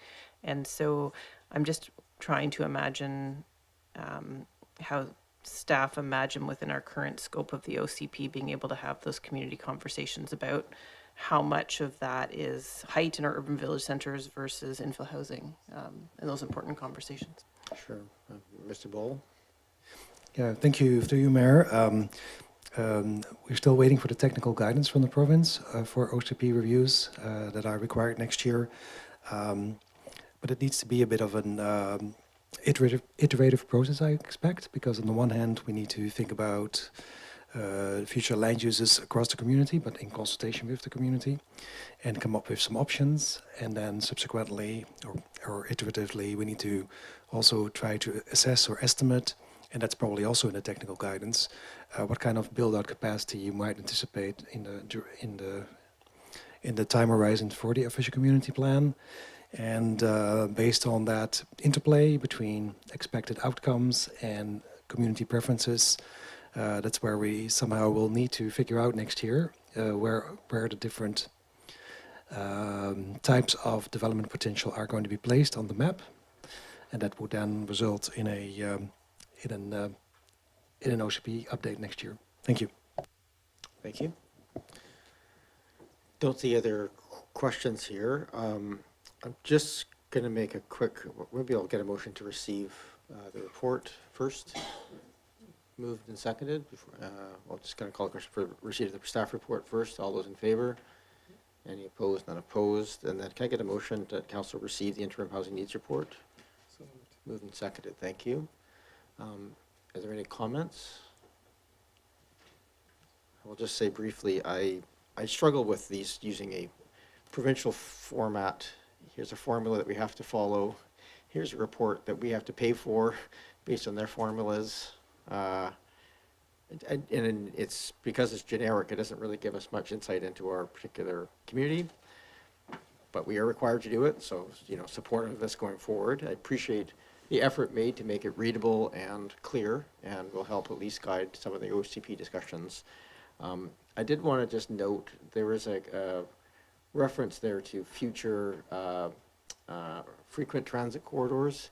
I know it's not a rapid transit corridor, so that's a bit of a, I'm just going to flag it because it's a little bit of a, that description of frequent transit I think is still not entirely well defined, and may or may not ever qualify. So I noticed that it's in there as a, it's not, it doesn't say it may be, it says, it does say future frequent, and I don't know if that's, it's fine as it is. It highlights the key factor, which is that's the area where transit does run at a reasonably high frequency. I'm always cautious when there's official terms being bandied, when certain agencies like BC Transit have their own definition, or may have their own definition in future.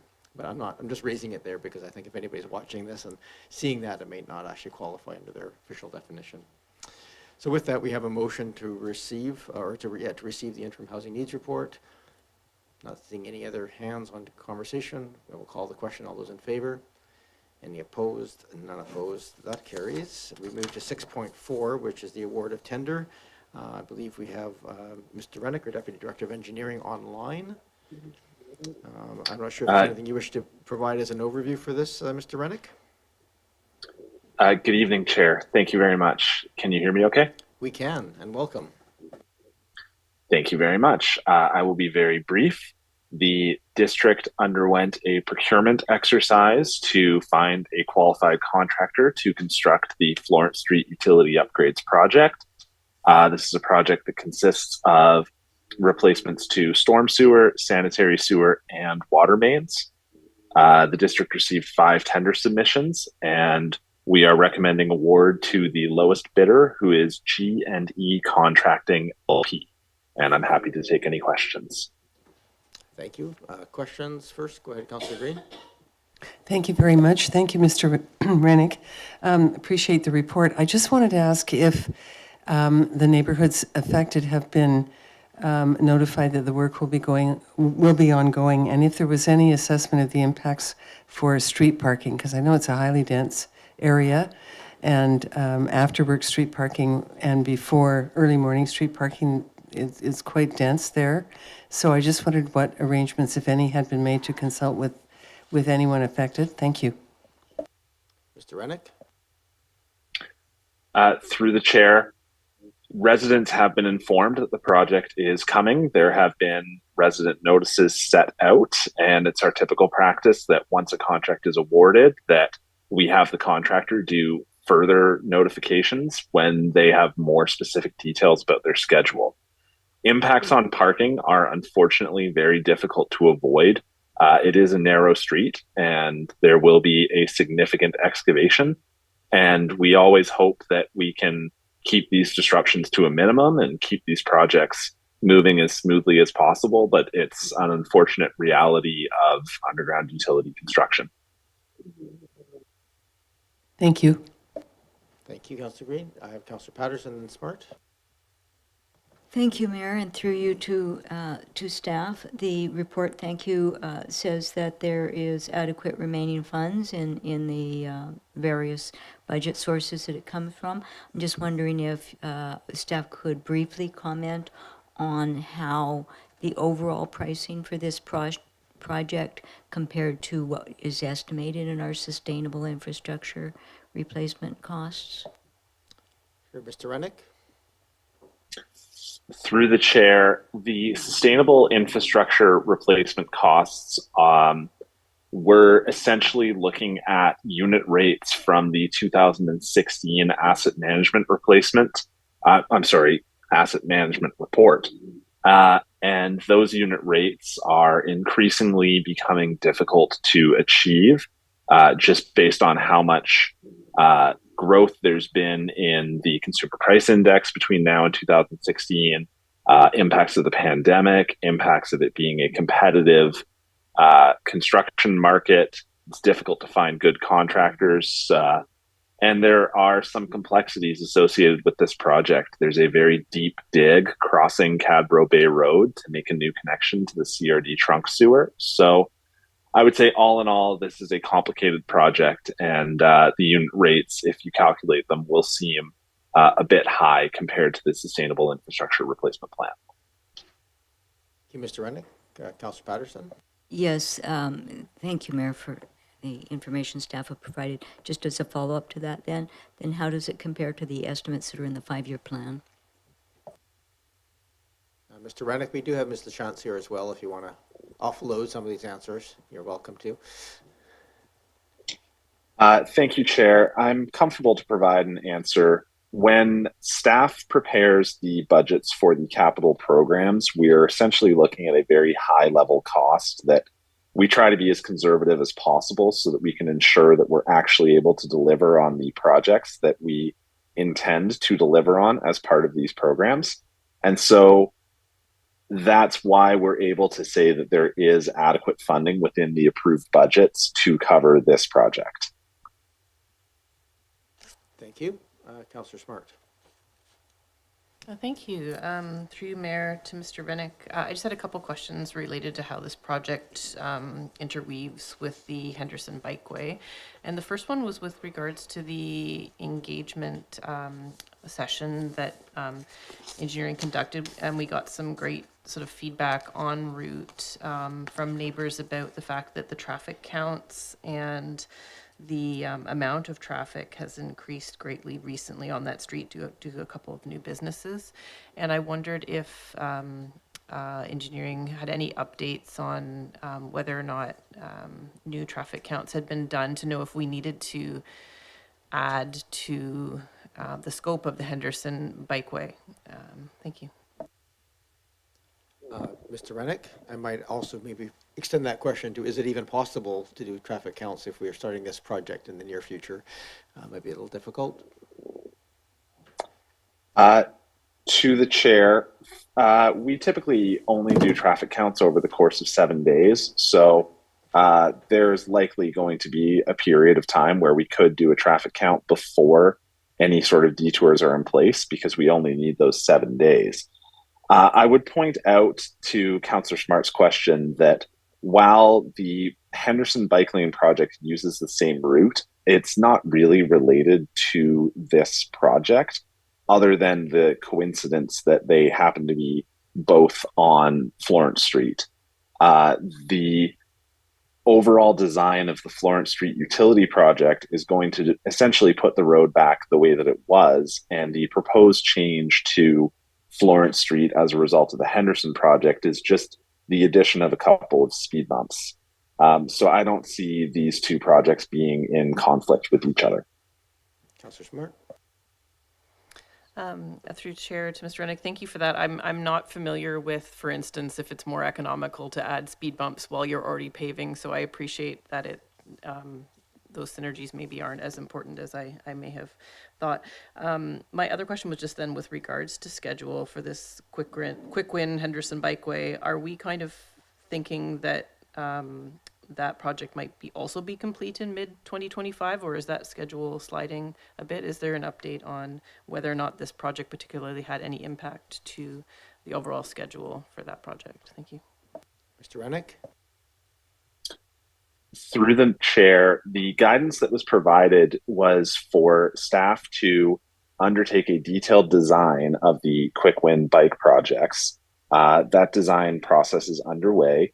There was, as you noted, an engagement period in August and September. Our intention is to return to council with detailed design of that project and seek council's direction to implement the project. And at that time, we'll be able to give a timeline update. And so I believe that we are on track to be able to construct that project in 2025, should council so direct. Councillor Smart. Thank you. Through you, Mayor, just one last follow-up question then from Mr. Rennick. Did we apply for grants for this project then this fall, or is that potential grant process still upcoming? Thank you. Mr. Rennick. Through the chair, the primary grant that the district applies for active transportation projects, which is the one administered by the province of British Columbia, there is a stipulation that they will not give you a new grant while you are still an active recipient of that program, which was unbeknownst to the district.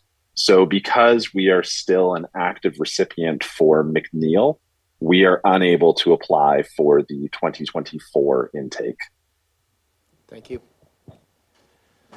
Any other questions for Mr. Rennick? All right, I need a motion to receive the report. Moved and seconded. Need a hands from somebody to receive. Thank you. All those in favor? Any opposed? None opposed. And then we have a recommendation here, but let's see, probably get that recommendation on the floor, and then we can have a debate. Someone willing to move the staff recommendation? If not, then I will seek a second option. Moved. Is there a seconder? Moved and seconded. Thank you. So this is that the tender be approved for G&E Contracting LP. Further discussion? Councillor Appleton?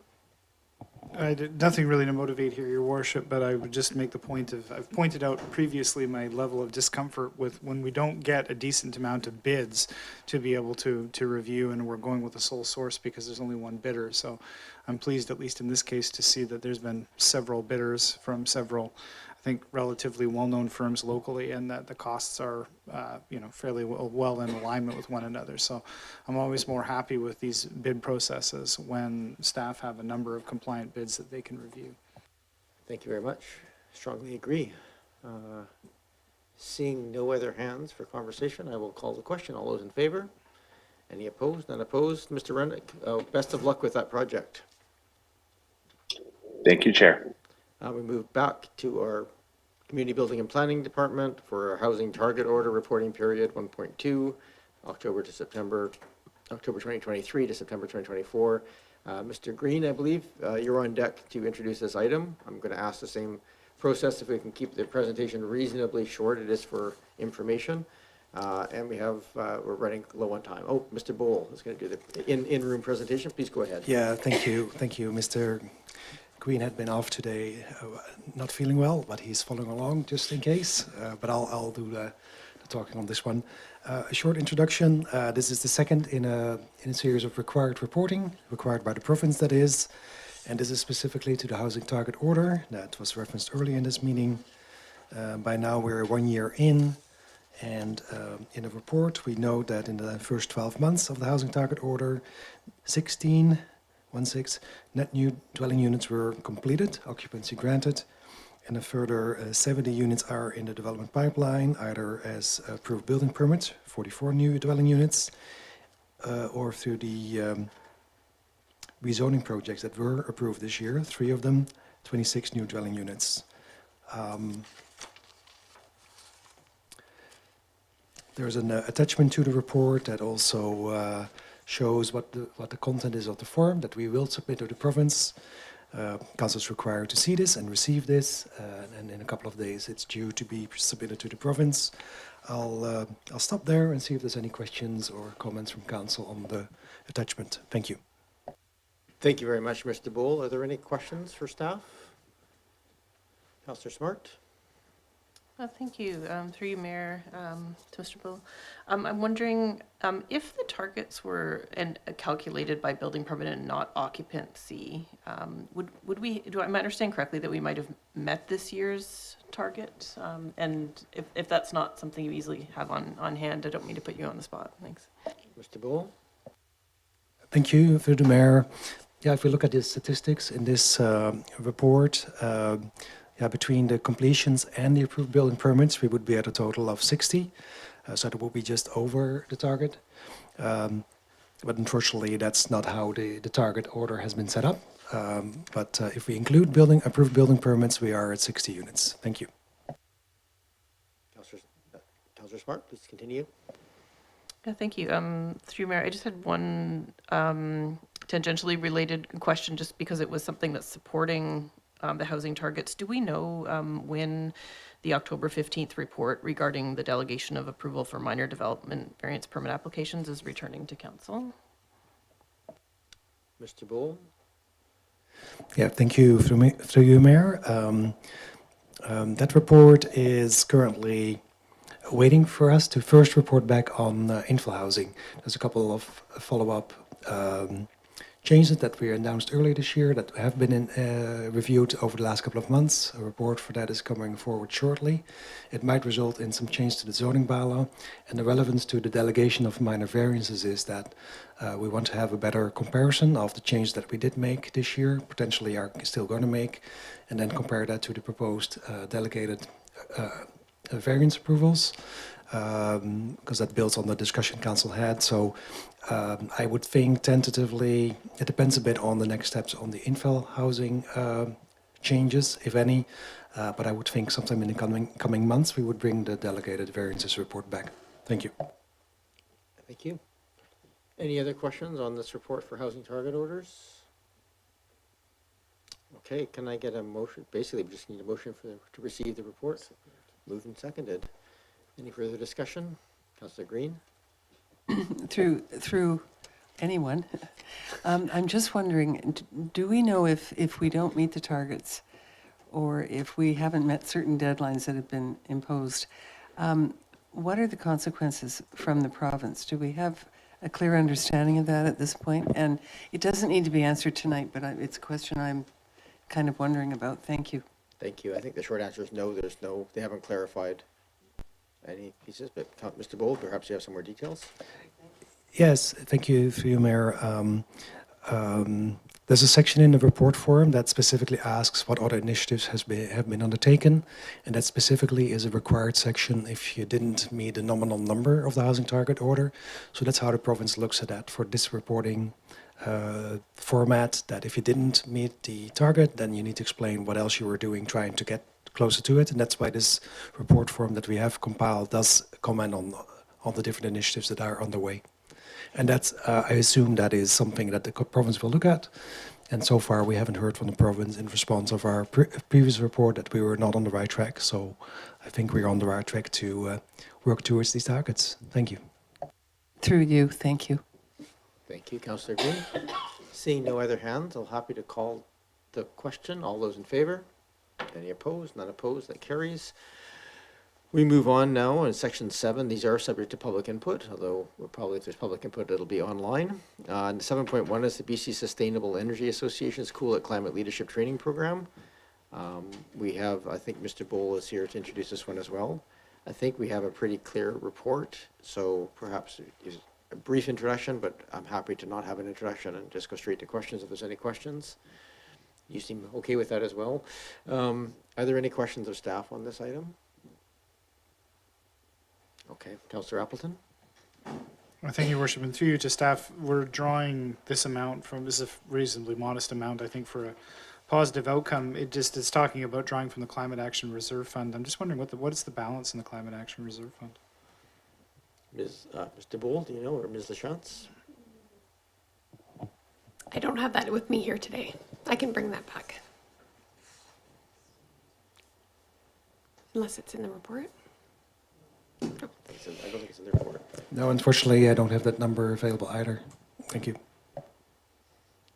Not critical to the decision-making, Your Okay, Worship. fair enough. Just, you know, this, like I said, is a fairly modest amount, and just, you know, I think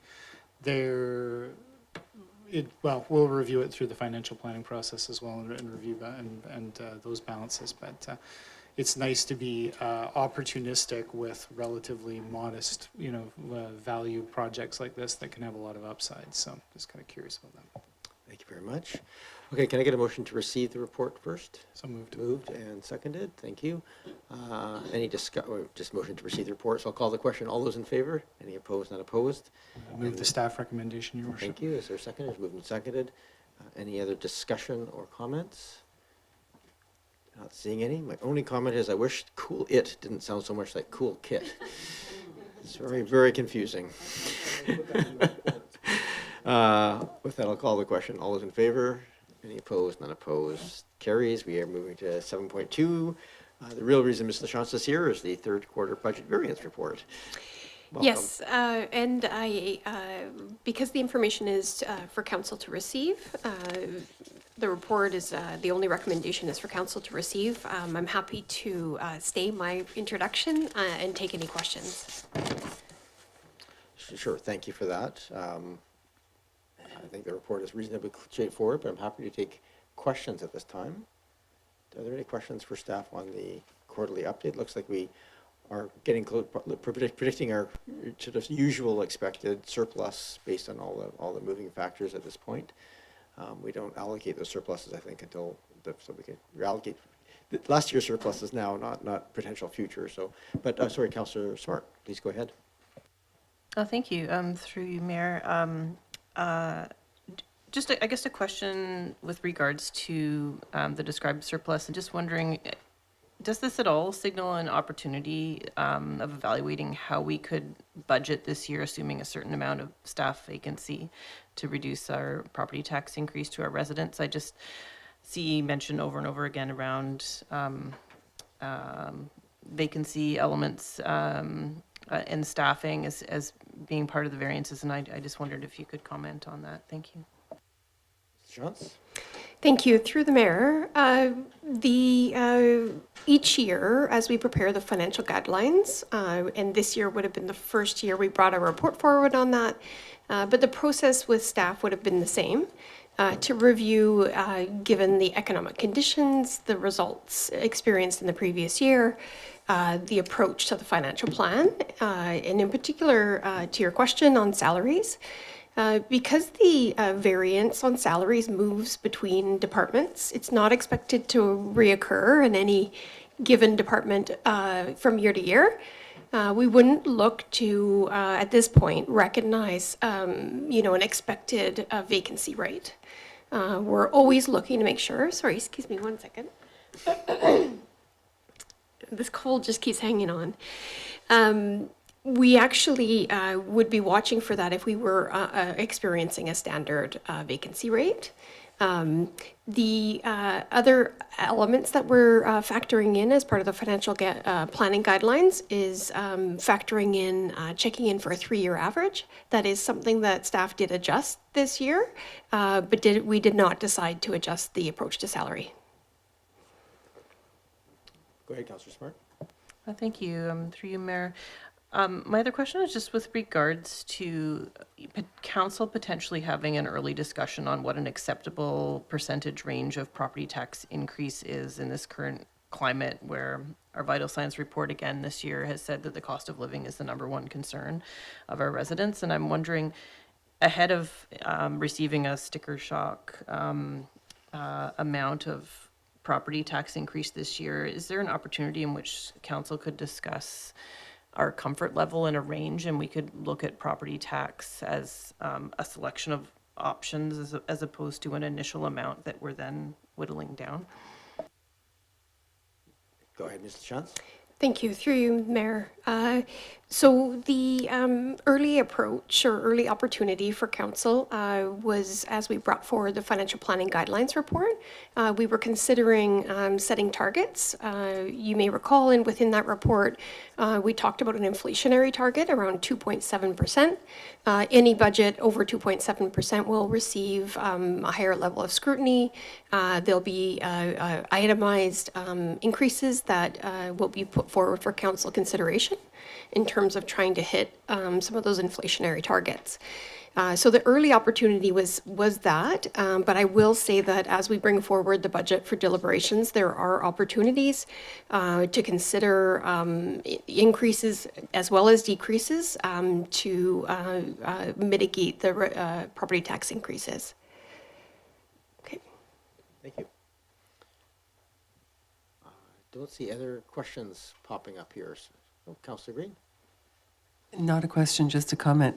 Through you, I really appreciate your clarity. You're very clear and very precise. It's very helpful to me. Thank you. Thank you, Councillor Green. I'm going to need a motion to receive at this point. Moved and seconded. Thank you. Any other discussion before I call the question? I'm just going to add, just thank you very much for the report. It's good to sort of see where that we're, I mean, the big thing here is that there's red flags, so it's good to see that we're not, but certainly there's going to be a lot of work in the budget process coming up, so thank you for that. I will call the question then. All those in favor? Any opposed?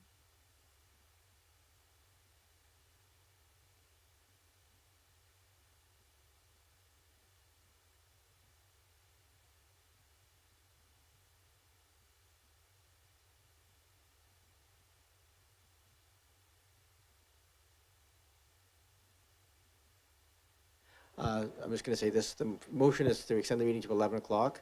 This does have to be unanimous. I do understand that especially our online attendee may have to leave here maybe a bit before then, but so that is certainly allowed. But I'm going to call the question to extend the meeting so we can get as much business done as we can. All those in favor? Any opposed? None opposed. That carries. Councillor Watson, if you do have to leave the meeting, please just let us know. If that does happen, I'll try and keep an eye online here. I am now moving on to item 7.3 and 7.4. These are both items that came from the Committee of the Whole.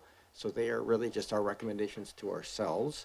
So the first one from the Committee of the Whole, this is just the recommendation. So if this passes as laid out, then it has it'll be moved forward for staff return. Councillor Green? I'll move the recommendation. Moved and seconded. Any discussion on this? It is open for public input. I don't see anybody online who's indicated they wish to speak. I'm going to suggest anybody for these two, just raise your hands or now, but given there's nobody, I think, on the online tool and nobody in the room, I think I'm fairly safe to say that there's no public input on this. So coming back to this table, I will going to call the question on the motion. All those in favor? Any opposed? None opposed? And again, maybe the same mover for the second one, moved and seconded. I will move the recommendation. Thank you. This is for the Victoria Hockey Legacy Society. Any other discussion on this? Seeing none, no public input, I'll call the question. All those in favor? Any opposed? None opposed.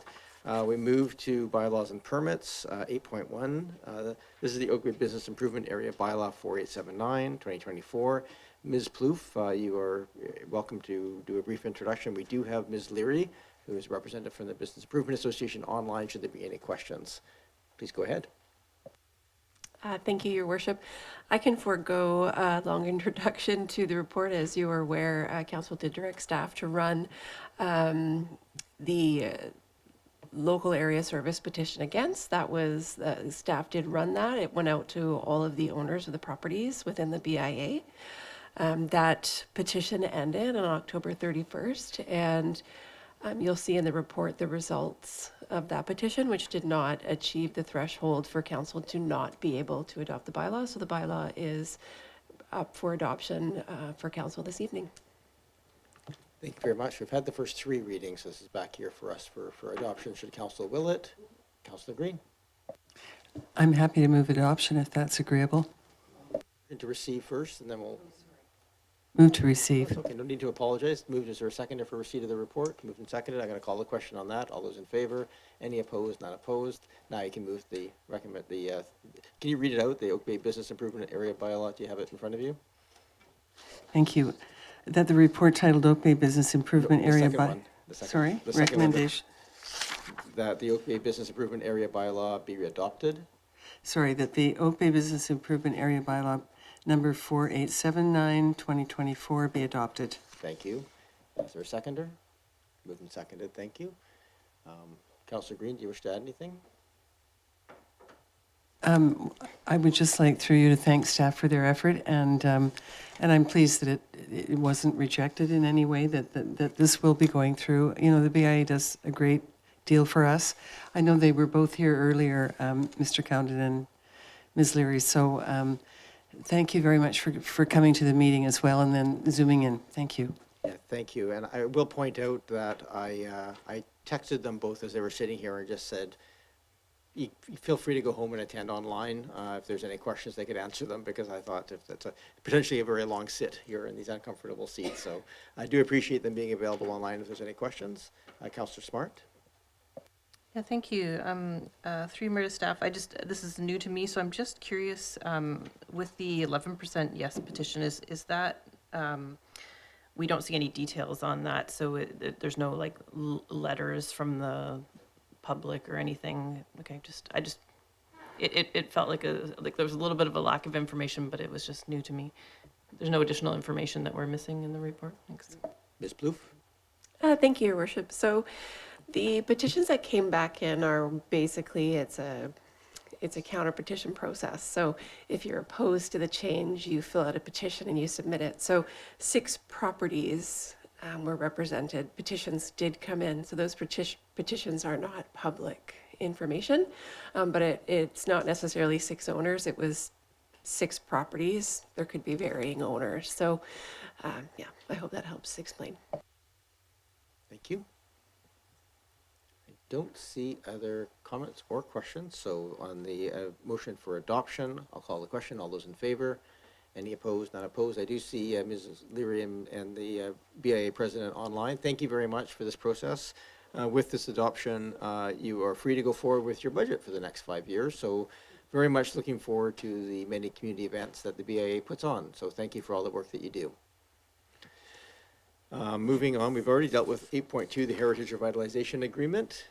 And so we're moving to 8.3, which is a development permit with variance for the Haro Road Soil Management Site. Mr. Bowl, back to you. Thank you, Mr. Shanson. Thank you so much for... Please go ahead. Thank you, Mayor. I'll keep this introduction short and feel free to ask questions. But this is for a watercourses development permit for a undeveloped portion of the Haro Road right-of-way. The applicant in this case, the district of Oak Bay, through our engineering department, has been using and continues and needs expansion of the use for soil management and construction storage in the area. And this requires, under the development permit tool, a report from a qualified environmental professional to pinpoint what measures need to be taken to protect the nearby creek ravine. And included in this proposed development permit is also 2 setback variances that deal with existing situations for existing storage cells and an existing sanitary sewer pumping station. Thank you. Thank you. So as I understand it, the engineering department is the applicant and the community building and planning department is the assessor and council is the approving body. It's a little bit internal, but this is the way it works. So Councillor Watson, you had your, did I see, oh no, I just saw you here just with your, you're contemplating. Okay, good. Are there questions from members of council to staff? Councillor Smart? Yeah, thank you. Through you, Mayor, to staff, I wondered if staff could just elaborate on the daily use of the site, the current site versus the daily use of this proposed site, just to sort of understand more the impacts related to some of the things mentioned in the environmental report. Sorry, is that a question more for engineering, Mr. Bull? Or? I think the applicant should be asked this information. Thank you. Over to Mr. Rennick. Thank you, Chair. Through you, the daily activity that is occurring on the site is essentially that soil is being delivered either by Oak Bay forces from excavations that we're undertaking, or else being delivered by Windley Contracting from the excavation that they're doing for the Humber project. Soil is then being tested so that we can determine if it needs to be disposed of at a special handling facility. And in the event that it does need to be disposed of at a special handling facility, it is then being loaded out of that location. Sorry, I'm seeing a lot of, is my audio not good anymore? No, your audio is fine. We're just getting a little bit of a background noise in the background, so. Sorry, it's extremely windy. I'm gonna go to a different room in my house. Okay. No, it's not distracting. It's not overwhelming. It was just an odd sound. So you can continue where you are, Mr. Rennick. It's fine. Okay, sorry. I was sitting in front of my living room window and it's crazy windy down here. So essentially, the daily activity happening on the site, as I mentioned, is trucks full of soil arriving, soil being stockpiled, and soil being taken away. Essentially, what's being proposed under the development permit is the ability to construct some more robust soil cells that will have roofs, that will essentially do a better job of protecting the soil in the event of heavy rains or other inclement weather. We have the ability right now to cover the soil stockpiles with tarps, but that's not really the most effective way of doing it. And we just want to kind of formalize the area and spruce it up and make it a little bit more usable and have better defined areas where things go. All right, Councillor Smart.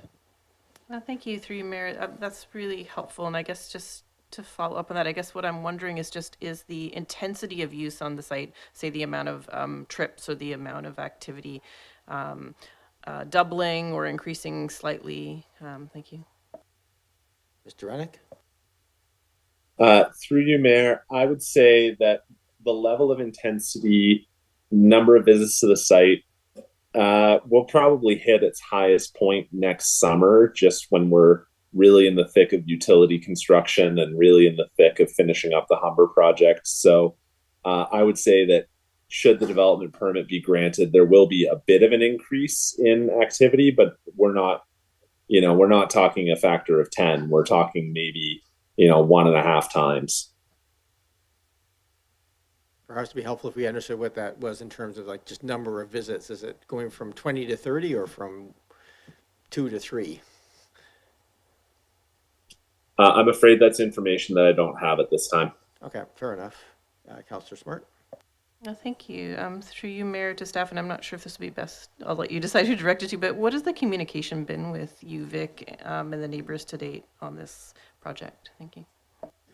Sure, I might give that to Mr. Bull. Honestly, it's We manage the process at that level in terms of communication. Mr. Bull?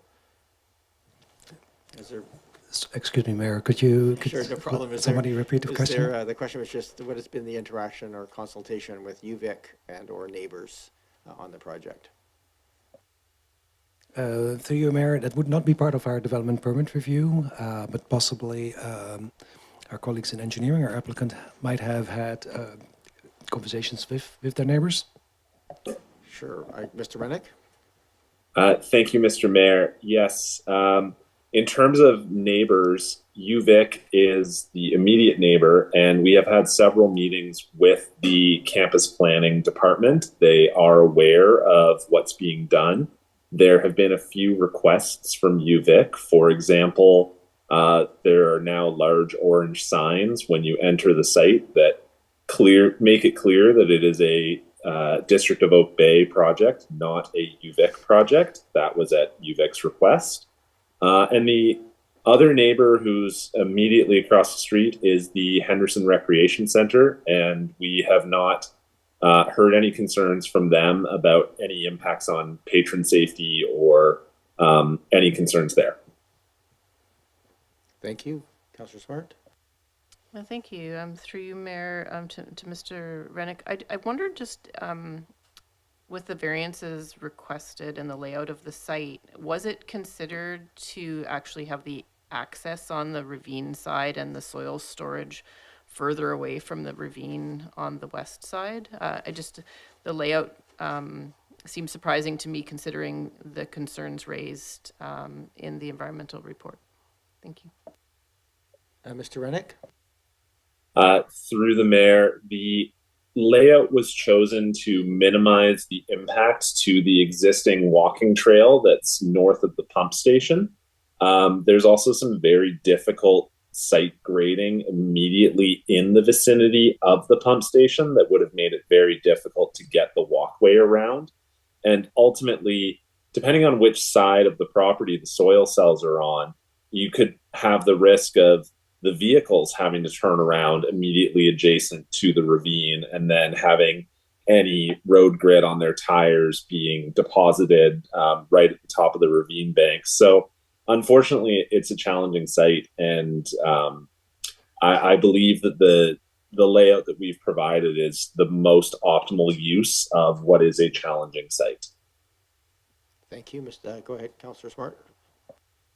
Yeah, through you, Mayor, thank you for that detail. And you just brought up the next thing I was going to ask, which is when looking at the analysis of the traffic turnaround diagram, it seemed like the vehicle's turnaround was actually quite close to the top of the ravine, and there was also some turnarounds that almost looked like they were in forested areas. So I guess my thoughts are: is there any concern with those heavy vehicles and bank erosion next to the ravine? Because even though that we're not building something there and asking for a variance, the traffic activity seems to suggest that it's quite close to that fragile bank. And then also the traffic patterns seem to go into the forest. And so I wondered if you could clarify whether any trees are anticipated to come down for this project. Thank you. Sure. Thank you very much, Councillor Smart. We have Mr. Robertson, our Director of Engineering, joining us in the room as well, so I'll go to him first. Go ahead, please. Yes, thank you. Through the mayor, the drawing that shows the turning movements going into the trees, that was an earlier version that unfortunately made it through to this plan, but as the bunkers are going to be built there, those turning radius points won't happen. And as far as the bank goes, we have the assurance of our consultant that that won't be an issue as far as bank stability there. Thank you, through you, Mary. Just one last question. I'll try to wrap up. It's a very fascinating project. I guess my question is really with regards to sort of potentially third-party verification and just ensuring, I realize we're our own client here, but trying to look at this from a bit of a distance as if this was a client coming to us, ensuring that those best practices are in place. I guess I wondered if staff could comment on the order of approvals that council is looking at and our assurances and accountability to the public that we're going to be doing those best practices, not having, I guess, like, if this was an applicant, I would expect to see a tree management report, a best practice report, third-party verification, things like this that are not yet present. So I just wondered if staff could comment on like really what we're approving timeline-wise now without all the information really in place about how we're proceeding with those best practices. Thank you. Sure. Mr. Bull, I'll give that to you first in terms of managing the process. Please go ahead. Yeah, thank you. Through you, Mayor. For the development permit, the key component there for an environmental development permit is the QUP report, and one has been provided, has been vetted. There's one condition that we did add to the development permit because it's currently not on construction environmental management plan just yet. That's one of the other things that I think is in our guidelines, but also a common requirement for a development permit of this kind. So those two documents are key to plan for the changes to the site. I think in this case, we do have an applicant that has already been working in that area historically, so there's some disturbances that are pre-existing. But those for the development permit itself, those are the two key documents that we are looking for development approval. Thank you. Thank you for that clarification, Mr. Bull. And do you wish to add anything, Mr. Robertson? Yes, just briefly. Also, the consultant that has done the work on the design and will be overseeing the construction as we move into that phase. So they'll be ensuring our compliance with that those things that are in the report. Thank you for that. Anything else, Councillor Smart? Thank you. That's very helpful. I just missed the name of the second document or report that Mr. Bull referenced. If you could just repeat the name of. There was the QEP report, and then what was the second thing? Mr. Bull? Yeah, through you, Mayor, it's listed as precondition number 1, the only precondition in a development permit. It's called a CEMP, a Construction Environmental Management Plan. And it builds on the QEP recommendations. Thank you. Good. Thank you. I have Councillor Watson, then Appleton, then Patterson. Oh, and yeah, we'll leave it there. Go ahead. Councillor Watson? Yes, thank you. Just a quick question through you, please, to staff, and I think probably the applicant staff. This is a proposal to allow development in an area with a protected ravine and other important natural assets. And I just have a sort of broader question about risk management and repercussions if there is damage in spite of the best laid plans, the QEP and the Construction Environmental Management Plan. What if environmental damage did occur as a result of our operation here under the new arrangement, the new facilities? What are the repercussions for the district? I'm not sure who to give that to. Mr. Bull? Through you, Mayor, under the development permit, and because there is a QP present on the site when the changes are made, I believe, the QP would be giving guidance of what to do, how to remedy things, and the QP report that is already attached to the report outlines the framework or the goals of that. So we would seek the district, from my perspective, from my area of the district, we would expect the applicant to make amends to whatever went wrong and restore or turn back changes maybe that were in the wrong location, for example, or if certain features of the new cells were not as planned. So that's how the development permit follow-up would take place. Thank you. Thank you, Mr. Bull. Councillor Watson? No, thank you. That's everything. Thank you for that. And we move to Councillor Appleton and then Patterson. Thank you, Your Worship, and appreciate the detail in the report. I guess my first question would be that is the CEMP going to be essentially through you to staff, Your Worship, is the CEMP going to be essentially the QEP's report is informing the CEMP. Is the CEMP then going to form the basis of a set of operating procedures for those who will use the site into the future? Mr. Bull? Through you, Mayor, I don't think that's the goal of the CEMP. It's specifically for the construction phase. And I think that the QUP report that is attached to the permit does specify a couple of use limitations for the existing storage cells because they are in the within the 50-meter setback. But those restrictions do not apply to the new storage cells that are further to the east and outside of the sensitive area. And I think the key thing there is that materials that are deposited at the existing storage cells should not be of the kind that risk leaching into the creek ravine. So that is a recommendation for the future that will, through the development permit, will run with the land, so to say. I hope that answers your question. Thank you. Councillor Appleton? Thank you, Your Worship. So just to pick up on that, I guess this is more a question for the applicant than it is for staff. Is there the plan to create SOPs for the site that adhere to the direction that the QEP has given in the report, especially about the physical location of potentially contaminated soil? Mr. Robertson? Yes, through the mayor, we would be developing those as the site is built out, as we do for most procedures and as we have been doing over these past couple of years, so that staff have clear direction as to how they're using them, how they're phasing soil through that, what type of soil, all those type of things would be spelled out in an SOP. Appleton, anything else? Thank you, Your Worship. Yeah, if I could continue. I see it isn't definitively laid out that the storage bins themselves are going to be on hard surface and potentially covered. The site plan actually says likely enclosed bins is what it says. So I'm just wanting to confirm, are the storage bins for potentially contaminated soil all going to be enclosed and separated from the ground? Mr. Robertson? Through the mayor, yes.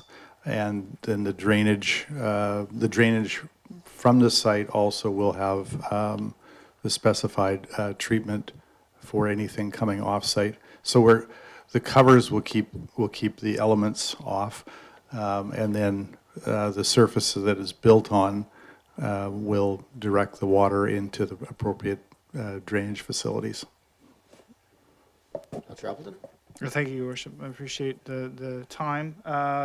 With respect to the drainage, so then to pick up on that, then we expect that any contaminated materials that are stored on site will not be stored for a duration or in a way that could result in persistent soil contamination and potentially trigger the contaminated sites regulation in the future. Mr. Robertson? Through the mayor, that's correct.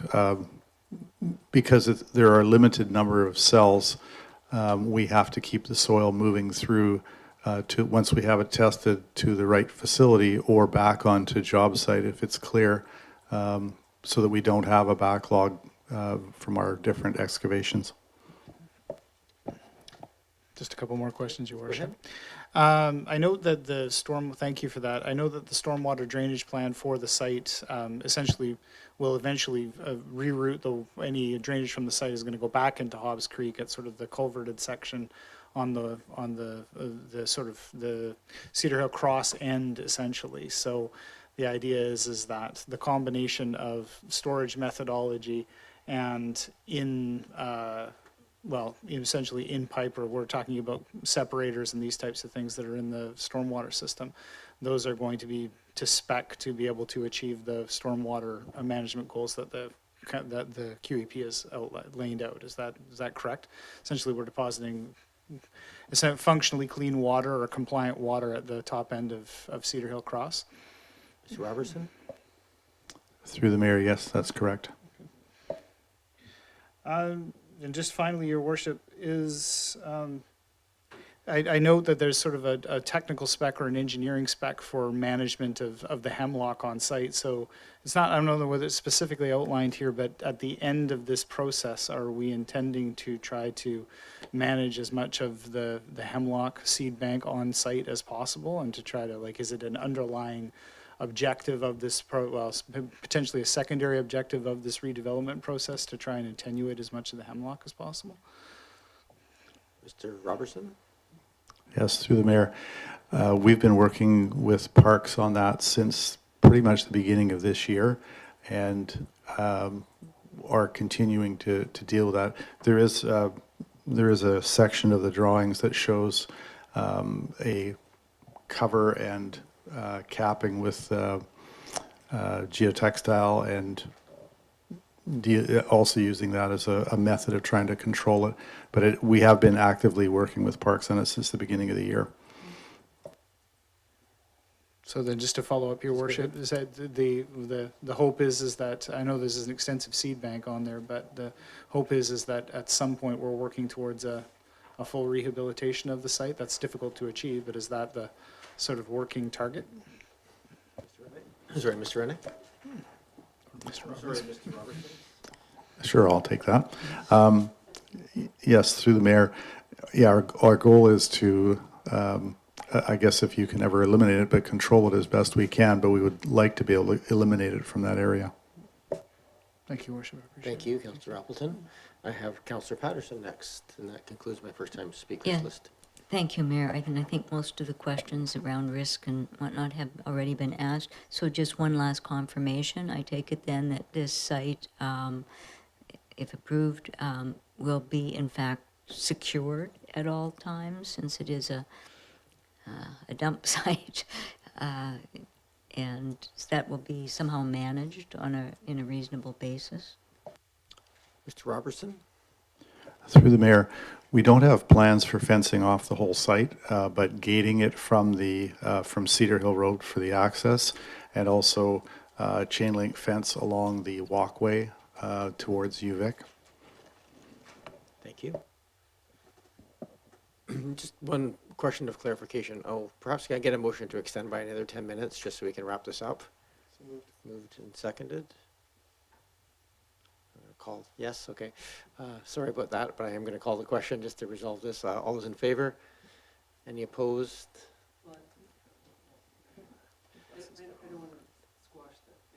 I have just very one quick question. Just, I want to make clear, the driver for this ask is because we have to store significant amount of soil for salt testing. That is the primary driver of this expansion. Is my understanding correct on that, Mr. Robertson? Through you, Mayor, salt and potential other contaminants. We didn't have any warning when the province brought in their new regulations. And like most municipalities, we've all been scrambling to find a solution to deal with it. So this allows us the time to be able to test the material, and which is a less expensive option than sending it, considering it all contaminated, or doing testing ahead of time on each excavation site, which is hard because for emergencies we don't know where those are going to happen. Or piling up excavation materials on the sides of roads beside excavations, none of which are very attractive. So this gives us the ability to, I think, deal with it the most cost-effective way moving forward until, if regulations are relaxed, but I don't count on that. Okay, thank you.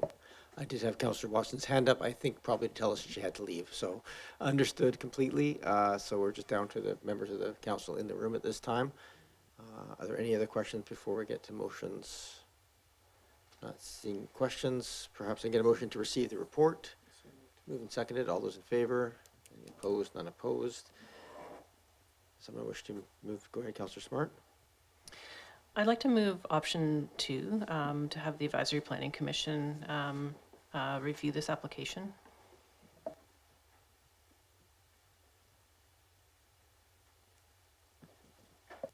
I'm looking to see if is there a seconder for that motion? Second. Moved and seconded. Okay, thank you. Please go ahead, Councillor Smart. Thank you. I really appreciate all the due diligence that's been done so far, and I'm very pleased to hear that there'll also be that CEMP report. I think that there will be public scrutiny on this project, and I feel like there's a lot of obviously bias at this table in approving, in a sense, an applicant that is part of our organization. I think it's really important that we just take the time to have that slightly more impartial view of essentially members of the public in an experienced committee that has a mandate to review these kind of applications. I think it will be important, should there be controversy down the line with the concept of us having contaminated material on the site next to a creek. I think it will be important for us to say, we sent this to our advisory planning commission. They reviewed it. They came back with this recommendation. Thank you. Any other discussion on the motion? Councillor Appleton and Councillor Green. Yeah, thank you, Your Worship. So I would just add to that, and I concur, I would just add to that, I'm conscious, I'm a regular user of the area. I'm back and forth through that corridor all the time, and it's a fairly commonly used public thoroughfare as well. And so the Advisory Planning Commission may have thoughts as to how best to communicate to the public and maybe have some input as to how public use can be maintained, maybe ameliorated through there, maybe some way that the community can sort of contribute their voice to that area. Because it's sort of been not particularly, not intentionally neglected, but it's gone from sort of a fairly quiet sort of back way into the campus to a very busy spot in very short order. And so I think that the community might have some thoughts about what they might see happening there in the long term, and potentially how we might talk to you, Vic, about making it work best to, to connect the two, to connect the different components of our community. Thank you, Your Worship. Thank you. Any other? Go ahead, Councillor Green. Yes, and you know that I'm a big believer in volunteer committees. In this particular case, though, I'm not sure that the APC has the right expertise to assess whether or not this is a good plan. I think we've had consultants, we've had engineering, we've had trained staff specifically to deal with this kind of issue. I understand the need to communicate with the public, but I would hate to see it go sideways because people didn't have the right information or didn't have, excuse me, the expertise to make a proper assessment of the situation. And I'm not sure we might be opening a can of worms.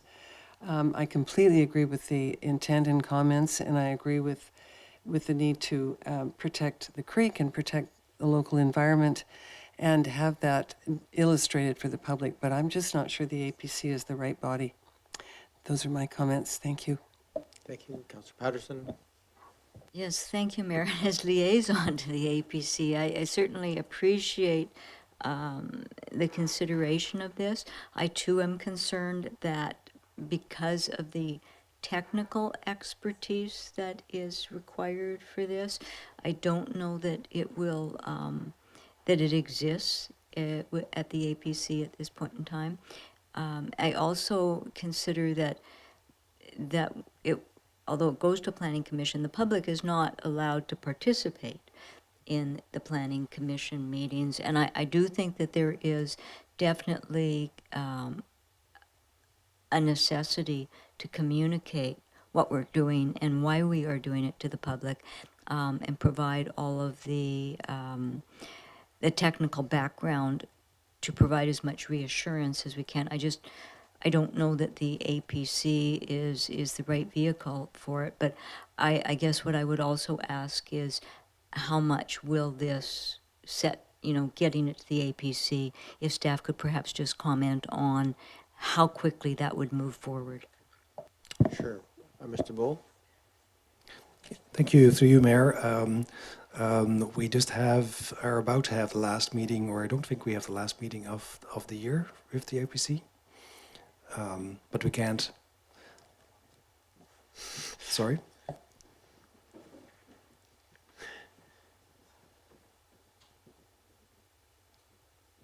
Ms. Yeah, I'll go to Mr. Green in just a second, but Mr. Bull. Yeah, so for the upcoming meeting, the agenda has been set. We anticipate next meeting for the APC would be in February, unless there's a way for us to schedule an extra meeting. We haven't looked into that just yet, but there are some membership changes coming up as well in January, so we anticipate the January meeting would be dedicated to the training of new members. So There isn't possibly a way to meet earlier, but the regular next available meeting would be February, unfortunately. Thank you. Okay, that's very helpful. Just for my clarification, when is the Advisory Planning Commission meeting? Is it this week? Is that the? So make sure I have some sense of next Tuesday, so a week from now. Given this is just an existing report, could it not be added to the agenda package? I'm sorry, I'm just asking the question. Ms. Plouffe, I'm going to give it to you as the sort of holder of agendas, I think, for these advisory committees. Thank you, Your Worship. I'd have to quickly review the bylaw for the committee. Okay. Sounds like it's probably not possible for this upcoming meeting, but let's just maybe clarify that piece. I suspect my opinion would change depending on when this could be dealt with, Mr. Bull. I'm just trying to coordinate if Your Worship, Mr. jumping in here. My apologies. I did see your hand, and I said I would get to you, Mr. Green. Please jump in. Yeah, the agenda, the meeting for the next APC meeting is November the 19th. The agenda would need to go out tomorrow to make that meeting. In theory, the agenda should have gone out today, but we're just waiting to see if there was another report going to be ready. So we haven't officially cancelled the meeting on November the 19th. Is the meeting happening, or is it may be cancelled? Is that what I understood? Yes, Your Worship. Yeah, that the meeting may be cancelled. It's just that we are waiting for one report. One of my planners was trying to get a report to that meeting. Unfortunately, he was off sick last week, so his first day back was today.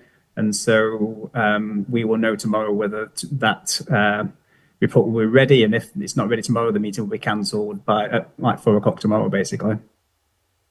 And so if council wishes to refer this item to that meeting, then that is a possibility. Ms. Plouffe, can you just confirm for us? Thank you, Your Worship. That was very helpful what Mr. Green had to say, that the agenda had not been published yet, so it can still be added tomorrow. Okay. Okay, so it could be dealt with as early as 5 days from now. Okay, thank you for that clarification. Councillor Patterson, any other questions? Okay.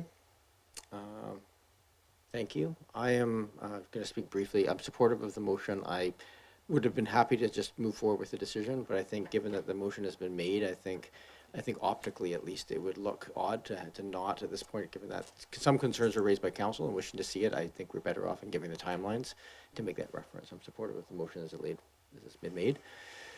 There's just the people in the room at this point. Is there any other discussion before I call the question on the motion, which is option 2 in the report? Seeing none, all those in favor? Any opposed? Councillor Green opposed. That does carry. We are done our agenda, so I just need a motion to adjourn. Moved and seconded. Thank you. All those in favor? Any opposed? None opposed. With 35 seconds left since the last piece. So thank you very much, everyone.